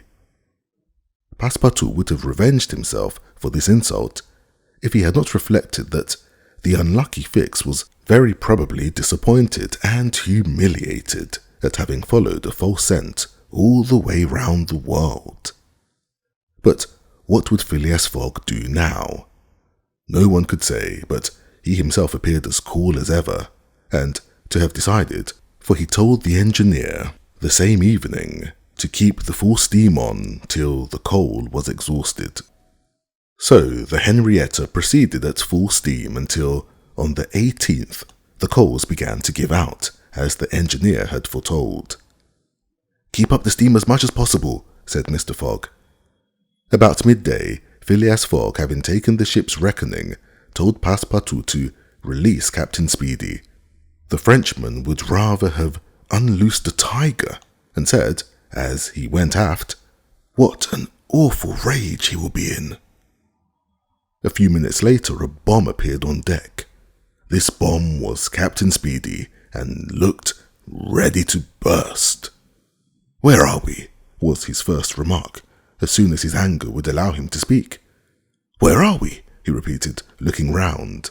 770 miles from Liverpool," replied Mr. Fogg calmly. "Pirate!" roared Andrew Speedy. "I requested your attendance, sir." "You robber!" "Sir," said Mr. Fogg, "I wish to ask you to sell me your vessel." "Never! By all the devils! Then I shall be obliged to burn her." "Burn my ship?" "Yes, at least the upper works, as we are in want of fuel." "Burn my ship!" roared the captain. "Why, she is worth $50,000. "Here are $60,000, replied Fogg, as he offered him a roll of banknotes. This had a great effect upon Captain Speedy. In an instant he forgot his anger, his incarceration, and all his complaints. The ship was 20 years old. He would make his fortune. The bomb would not burst after all. Mr. Fogg had extinguished the fuse. "I shall still keep the hulk, I suppose. The hulk and the engine are yours. Is it a bargain?" "Yes," and Speedy, seizing the proffered money, put it speedily into his pocket. All this time, Passepartout was as pale as a ghost, while Fix looked as if he were going into a fit. £20,000 expended, and the captain still possessed the hull and the machinery, the most valuable portion of the vessel. It was true that £55,000 had been stolen. When Speedy had pocketed the money, Mr. Fogg said to him, "Don't be astonished at all this. You must know that if I don't reach London on the 21st of December, I shall lose £20,000. Now, you see, I lost the steamer at New York. You refused to take me to Liverpool." "And I was right," replied the captain, "for I have made $20,000 by the refusal." Then he added more seriously, "Do you know one thing, Captain Fogg?" said that worthy. "Captain Fogg, you've got a spice of the Yankee in you." And having paid him his compliment, as he fancied, he was going below when Fogg said, "Now the vessel is mine. Certainly, from truck to keelson, the wood, I mean. All right. Please have all the woodwork cut away and burnt." It was absolutely necessary to burn the dry wood for fuel, and that day the poop, cabin fittings, bunks, and the spar deck were consumed. Next day, the 19th December, they burned the masts and spars. The crew worked with a will, and Passepartout soared away as lustily as any 10 men. Next day, the upper works disappeared, and the Henrietta was then only a hulk. But on that day they sighted the Fastnet light and the Irish coast. By 10 o'clock they passed Queenstown. Phileas Fogg had now only 24 hours left to reach Liverpool, even if he kept up full speed. And the steam was likely to give out apparently. "Sir," said Speedy, who was now almost as much interested as the rest, "I should really suggest your giving up the game. Everything is against you. We are only just passing Queenstown." "Ah," exclaimed Fogg, "is that Queenstown where the lights are?" "Yes." "Can we not enter the harbour?" "Not before 3 o'clock. The tide will not serve." "Let us wait then," said Fogg calmly, without betraying any emotion that, by a last effort, he was about to conquer his ill luck. Queenstown is the port at which the American mails are landed, which are then forwarded to Dublin by an express train, and from thence to Liverpool by fast steamers, thus gaining 12 hours upon the fastest vessels. Mr. Fogg calculated upon gaining this space of time, and so, instead of reaching Liverpool next evening, he would be there at noon, and be able to reach London by 8:45 p.m. About 1 a.m. the Henrietta entered Queenstown, and Mr. Fogg, exchanging a clasp of the hand with Captain Speedy, left that personage upon the vessel, now a mere hulk. All the party went ashore at once. Fix was much inclined to arrest Fogg on the spot, but refrained. Why? Did he think he was mistaken after all? At any rate, he would not abandon Mr. Fogg. They all got into the train at 1:30 a.m. and were in Dublin at daybreak, and immediately embarked on the mail steamer which, disdaining to ride over the waves, cut through them. At 20 minutes to 12 noon, Mr. Fogg disembarked at Liverpool. He was within 6 hours' run from London now. But at that moment, Fix approached him, and putting his hand upon Mr. Fogg's shoulder said, "Are you really Phileas Fogg?" "Yes," was the reply. "Then I arrest you in the Queen's name." Chapter 34, in which Passepartout uses strong language. Phileas Fogg was in prison. He had been shut up in the custom house pending his removal to London. Passepartout would have attacked Fix when he arrested his master had not some policeman prevented him. Mrs. Alder was quite upset by the occurrence, which was quite unintelligible to her. Passepartout explained to her how it had come to pass, and the young lady, who was of course powerless, wept bitterly. Fix had merely done his duty. Whether Mr. Fogg was guilty or not guilty, the judge would decide that. It then occurred to Passepartout that this was all his fault. Why had he not communicated the facts to Mr. Fogg? He should have told him who Fix was, and his errand. Thus forewarned, he could have given proofs of his innocence, and at any rate the detective would not in that case have travelled at Mr. Fogg's expense, and arrested him the moment he landed. As he thought of all this, Passepartout was ready to shoot himself. Neither he nor Alder left the custom house, notwithstanding the cold weather. They were anxious to see Mr. Fogg once more. As for that gentleman, he was completely ruined, and at the very moment he had succeeded in his attempt. The arrest was fatal. He had just 8 hours and 45 minutes to reach the Reform Club, and 6 hours would have sufficed to get to London.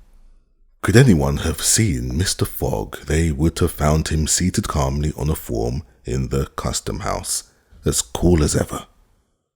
Resigned is scarcely the word to apply to him, but to all appearance he was as unmoved as ever.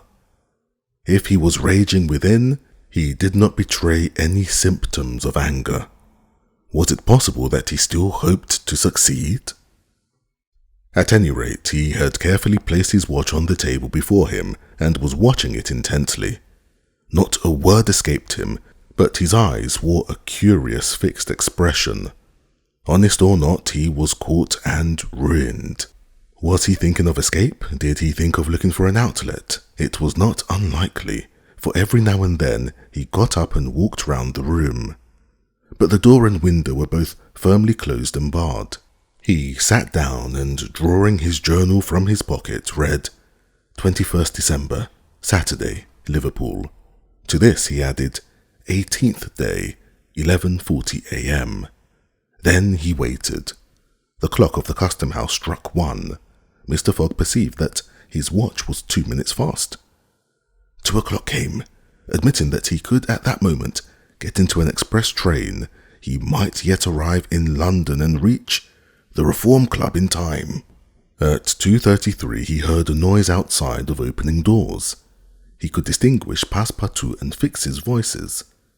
Mr. Fogg's eyes glittered. The door was flung open and Mrs. Alder, Fix, and Passepartout rushed in. "Ah, sir," exclaimed Fix, hurrying up to the prisoner, "1,000 pardons. An unfortunate resemblance. The true thief is arrested. You are free. Free." Phileas Fogg was free. He walked quietly up to the detective, looked him steadily in the face for a second, and, with a movement of his arm, knocked him down. "Well hit," exclaimed Passepartout. "By jingo, that's a proper application of the art of self-defense." Fix lay flat on the ground and did not say a word. He had only received his deserts. Mr. Fogg, Alder, and Passepartout immediately quitted the custom house, jumped into a cab, and drove to the railway station. Mr. Fogg inquired when there would be a train for London. It was 2:40. The train had left 5:30 before. Mr. Fogg ordered a special. There were plenty of engines capable of running at a high speed, but the train could not be got in readiness before 3. At that hour, Mr. Fogg, having said a few words to the engine driver respecting a certain tip, was rushing up to London accompanied by Mrs. Howder and his faithful Passepartout.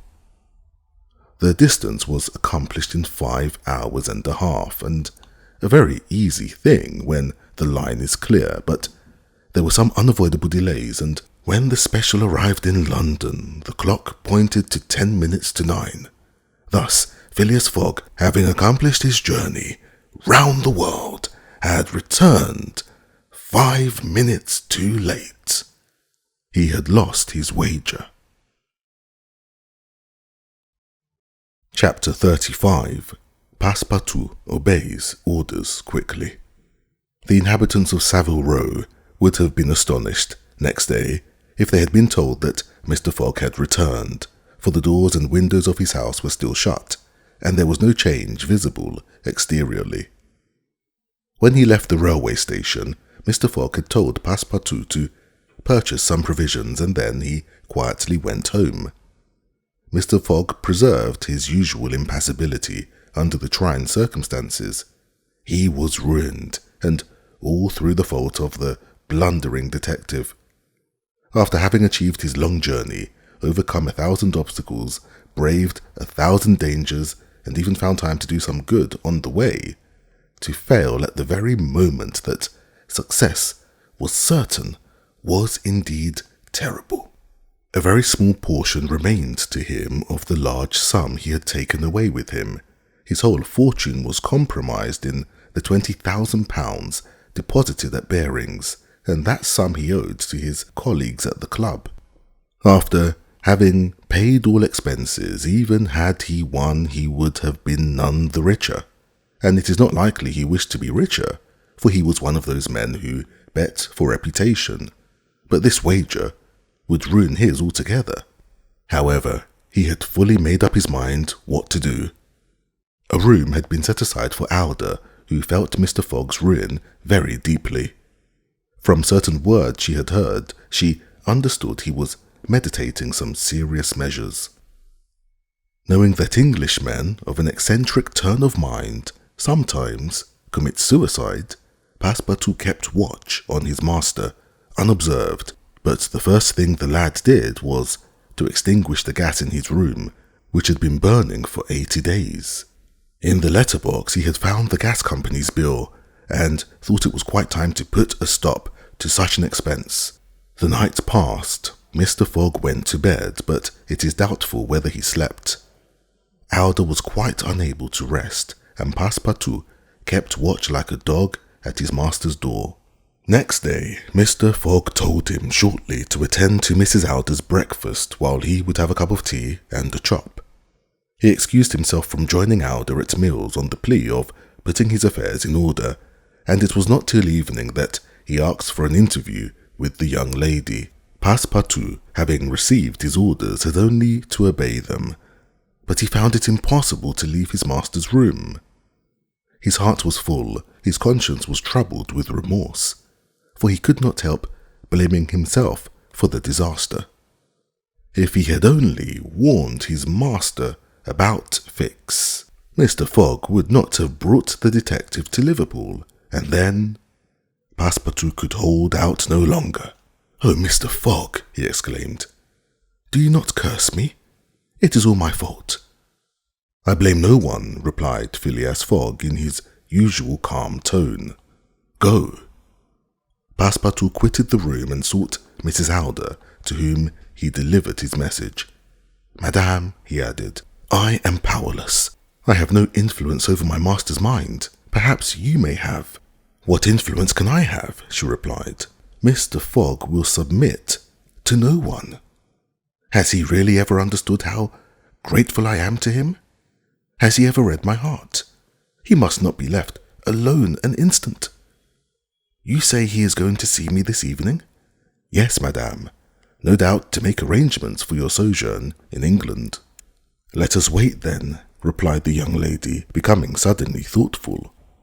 So, through all that Sunday, the house in Savile Row appeared uninhabited, and for the first time since he had lived in it, Phileas Fogg did not go to his club, as Big Ben was striking 11:30. And why should he go to the Reform Club? His friends did not expect him. As he had not appeared in time to win the wager, it was not necessary for him to go to the bank and draw his £20,000. His antagonists had his blank cheque. It only remained for them to fill it up and present it for payment. As Mr. Fogg then had no object in going out, he stayed in his room and arranged his business matters. Passepartout was continually running up and down the stairs and thought the day passed very slowly. He listened at his master's door and did not think it wrong. He looked through the keyhole. For every instant he feared some catastrophe. Sometimes he thought of Fix, but without any animosity. Fix, like everyone else, had been mistaken, and had only done his duty in following Mr. Fogg, while he thought himself the most wretched of men. He was so unhappy that he could not bear to remain alone, so he knocked at Mrs. Alder's sitting room and, permitted to enter, sat down in a corner without speaking. She too was very pensive. About 7:30, Mr. Fogg asked permission to go in. He took a chair and sat close by the fireplace, opposite to the young lady. He betrayed no emotion. The Fogg who had come back was the same as the Fogg who had gone away. There was the same calmness, the same impassibility. For 5 minutes he did not speak. Then he said, "Madame, can you forgive me for not having brought you to England?" "I, Mr. Fogg," exclaimed Mrs. Alder, trying to check the beating of her heart. "Pray, allow me to finish," continued Mr. Fogg. "When I asked you to come to this country, I was rich, and had determined to place a portion of my fortune at your disposal. You would have been free and happy. Now I am ruined." "I know it, Mr. Fogg," she replied, "and I, in my turn, have to ask your pardon for having followed you and, who knows, retarded you, and thus contributed to your ruin." "You could not have remained in India," replied Mr. Fogg, "and your safety was only assured by taking you quite away from those fanatics who wished to arrest you." "So, Mr. Fogg," she replied, not satisfied with having saved me from death, "you wish to ensure my comfort in a foreign country." "I did," replied Fogg, "but fate was unpropitious. However, I wish to place at your disposal the little I have left." "But," she exclaimed, "what will become of you, Mr. Fogg?" "Of me, madame, I am in want of nothing." "But," she continued, "how can you bear to look upon the fate in store for you?" "As I always look at everything," replied Mr. Fogg, "in the best way I can." "At any rate," said Alder, "your friends will not permit you to want anything." "I have no friends, madame." "Your relations, then?" "I have no relations now." "Oh, then indeed I pity you, Mr. Fogg. Solitude is a terrible thing. Not a single person to whom you can confide your sorrow, though they say that even grief, shared with another, is more easily supported." "So they say, madame." "Mr. Fogg," said Alder, rising and extending her hand to him, "do you care to possess at the same time a relative and a friend? Will you take me for your wife?" Mr. Fogg had risen also. There was an unusual gleam in his eyes, and his lips trembled. Alder looked at him, in this regard of a noble woman, who had dared everything to save the man to whom she owed her life. Her sincerity, firmness, and sweetness were all apparent. He was at first astonished and then completely overcome. For a moment his eyes closed, as if to avoid her glance, and when he opened them again, he said simply, "I love you. By all I hold sacred, I love you dearly, and I am yours forever."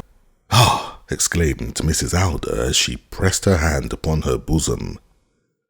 Passepartout was immediately summoned. Mr. Fogg was still holding the lady's hand. Passepartout understood it all, and his face became radiant.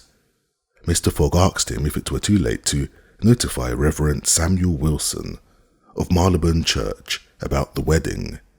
Passepartout smiled as he replied, "It is never too late." It was then 5 minutes past 8. "Will the wedding take place tomorrow, Monday?" he said. "Shall we say tomorrow?" asked Mr. Fogg, turning to Alder. "If you please," she replied, blushing. Passepartout hurried away as fast as he could go. Chapter 36, in which Phileas Fogg's name is once again at a premium on the exchange.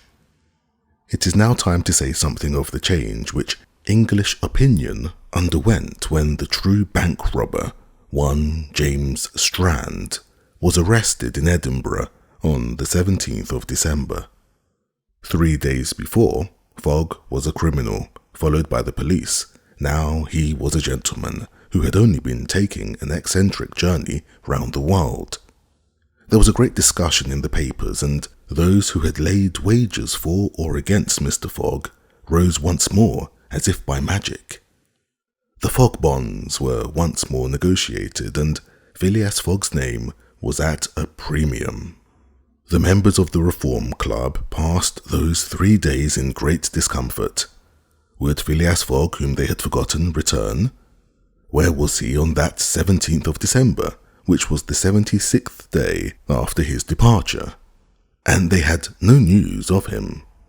Had he given in and renounced the struggle? Or was he continuing the journey at a more reasonable rate? And would he appear on Saturday the 21st of December at 8:45 in the evening as agreed upon? We cannot depict the intense agitation which moved all classes of society during those 3 days. Telegrams were sent to America and Asia for news of Mr. Fogg, and people were sent morning and night to Savile Row, but there was no news. Even the police did not know what had become of Fix. But all these things did not prevent bets being made, even to a greater amount than formerly. Bonds were quoted no longer at 100% discount, but went up to 10 and 5, and even old Lord Albemarle was betting at evens. So that Saturday night a great crowd was assembled in Pall Mall and the Reform Club. Traffic was impeded, disputes, arguments and bets were raging in every direction. The police had the greatest difficulty to keep back the crowd, and as the hour when Mr. Fogg was due approached, the excitement rose to fever heat.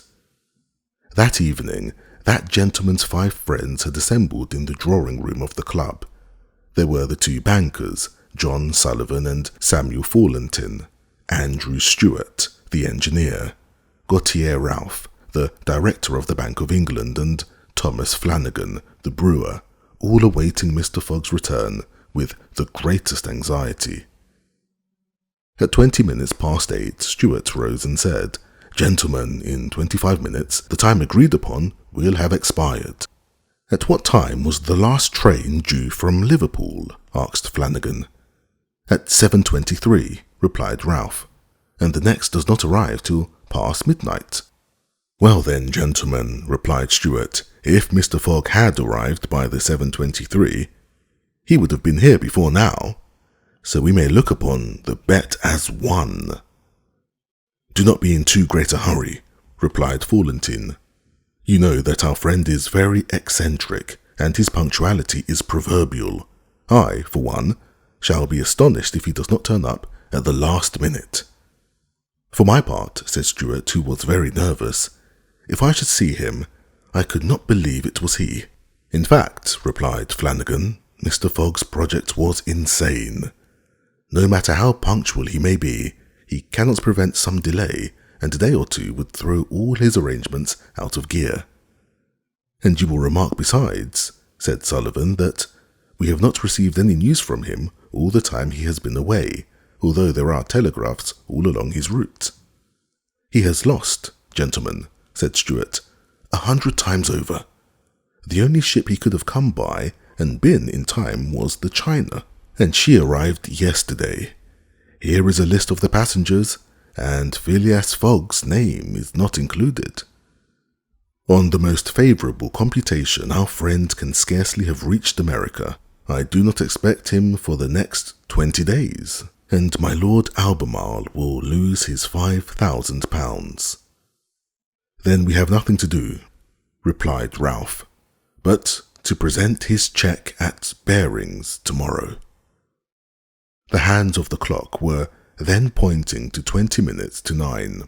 "5 minutes more," said Stuart. The 5 friends looked at each other. One could almost hear their hearts beating, for it must be confessed that even for such seasoned players, the stakes were pretty high, but they did not wish their anxiety to be remarked, and on Falentine's suggestion, they sat down to whist. "I would not give up my £4,000, said Stuart as he sat down, "if anyone were to offer me 3,999. The clock pointed to 18 minutes to 9.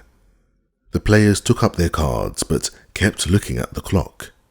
No matter how safe they felt, the minutes had never appeared so long. 8:43, said Flanagan, as he cut the pack Ralph passed to him. At that moment, the silence was profound, but the cries of the crowd outside soon rose again. The clock beat out the seconds with mathematical regularity, and each of the players checked every tick of the pendulum. 8:44, said Sullivan, in a voice which betrayed his nervousness. 1 minute more, and they would have won their bet. They laid down their cards and counted the seconds. At the 40th second, no news. At the 50th, still nothing. At the 55th second, a loud roar was heard from the street, mingled with cheers and oaths. All the players rose simultaneously. At the 57th second, the door of the room was thrust open, and before the pendulum had marked the minutes, Phileas Fogg advanced into the room, followed to the door by an excited crowd who had forced their way in, and he said, in his usual calm tone, "Here I am, gentlemen." Chapter 37, showing how Phileas Fogg gained only happiness by his tour round the world. Yes, it was Phileas Fogg in person. Our readers will recollect that at 5 minutes after 8 that evening, about 25 hours after our traveller's arrival in London, Passepartout had been requested to arrange about a certain marriage with the Reverend Samuel Wilson. Passepartout had gone on his mission rejoicing, but the clergyman was not at home. He naturally waited, but he was kept at least 25 minutes. It was 8:35 when he left the clergyman's house, but what a state he was in! His hair was disordered. He ran home without his hat, overturning the passers-by as he went rushing along the pathway. In 3 minutes he was back in Savile Row, and he rushed breathlessly into Mr. Fogg's room. He was unable to speak. "What is the matter?" asked Mr. Fogg. "Oh, sir, the marriage. Impossible." "Impossible? Impossible for tomorrow? Why so?" "Because tomorrow is Sunday." "It is Monday," said Mr. Fogg. "No, today is Saturday." "Saturday, impossible." "It is. It is," exclaimed Passepartout. "You have made a mistake of 1 day. We arrived 24 hours before our time, but we have only 10 minutes left now." As he spoke, Passepartout fairly dragged his master out of his chair. Phileas Fogg, thus seized, had no choice. He rushed downstairs, jumped into a cab, promised the driver £100, ran over 2 dogs, came into collision with 5 cabs, and reached the Reform Club at 8:45. So Phileas Fogg had accomplished the journey round the world in 80 days and had won his bet of 20 £20,000. Now, how was it that such a methodical man could have made the mistake of a day? How could he imagine that he had got back on Saturday the 21st when it really was Friday the 20th, 79 days after his departure? The reason is very simple. Phileas Fogg had unconsciously gained a day simply because he journeyed always eastward, whereas had he journeyed westward, he would have lost a day. In fact, travelling towards the east, he had gone towards the south, and consequently the days had got shorter, as many times as 4 minutes as he crossed degrees in that direction. There are 360 degrees, and these multiplied by 4 minutes give exactly 24 hours. That is the day Fogg gained. In other words, while Phileas Fogg, going east, saw the sun pass the meridian 80 times, his friends in London saw it only 79 times, and that is why on that day, which was Saturday and not Sunday, as Mr. Fogg thought, they expected him at the Reform Club. Passepartout's wonderful watch, which had always kept London time, would have confirmed this had it only marked the days as well as the hours and minutes.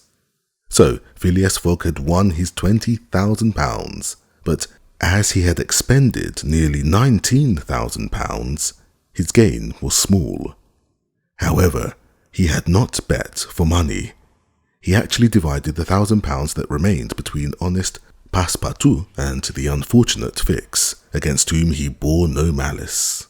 But from Passepartout's share he deducted, on principle, the cost of the gas which had been burning for 1,920 hours. That same evening, Mr. Fogg, as tranquilly as ever, said to Alda, "Is the prospect of our marriage still agreeable to you?" "Mr. Fogg," she replied, "it is I who ought to have asked you that question. You were ruined then, but now you are rich." "Excuse me, madame," he replied, "this fortune belongs to you. If you had not thought of the wedding, my servant would never have gone to see Mr. Wilson, and I should not have found out my mistake." "Dear Mr. Fogg," said the young lady. "My dearest Alda," replied Phileas Fogg. The marriage took place 48 hours afterwards, and Passepartout, beaming and resplendent, gave the bride away. Had he not saved her life, and was not he entitled to the honour? On the wedding morning, Passepartout knocked at his master's door. "What is the matter, Passepartout?" "Well, sir, I have just this moment found out that we might have gone round the world in 78 days only." "No doubt," replied Mr. Fogg, "if we had not crossed India. But if I had not crossed India, we should not have rescued Mrs. Alda, and she would never have been my wife." And Mr. Fogg shut the door quietly. So Phileas Fogg won his wager and made the tour of the world in 80 days. To do this, he had made use of every means of transport: steamers, railways, carriages, yachts, trading ship, sledges, and elephants. That eccentric gentleman had displayed all through his most marvellous qualities of coolness and exactness, and after all, what had he really gained? What had he brought back? Nothing, do you say? Well, perhaps so, if a charming woman is nothing, who, however extraordinary it may appear, made him the happiest of men. And in truth, reader, would you not go round the world for less than that? The end. This has been Around the World in 80 Days by Jules Verne, narrated by Kusi.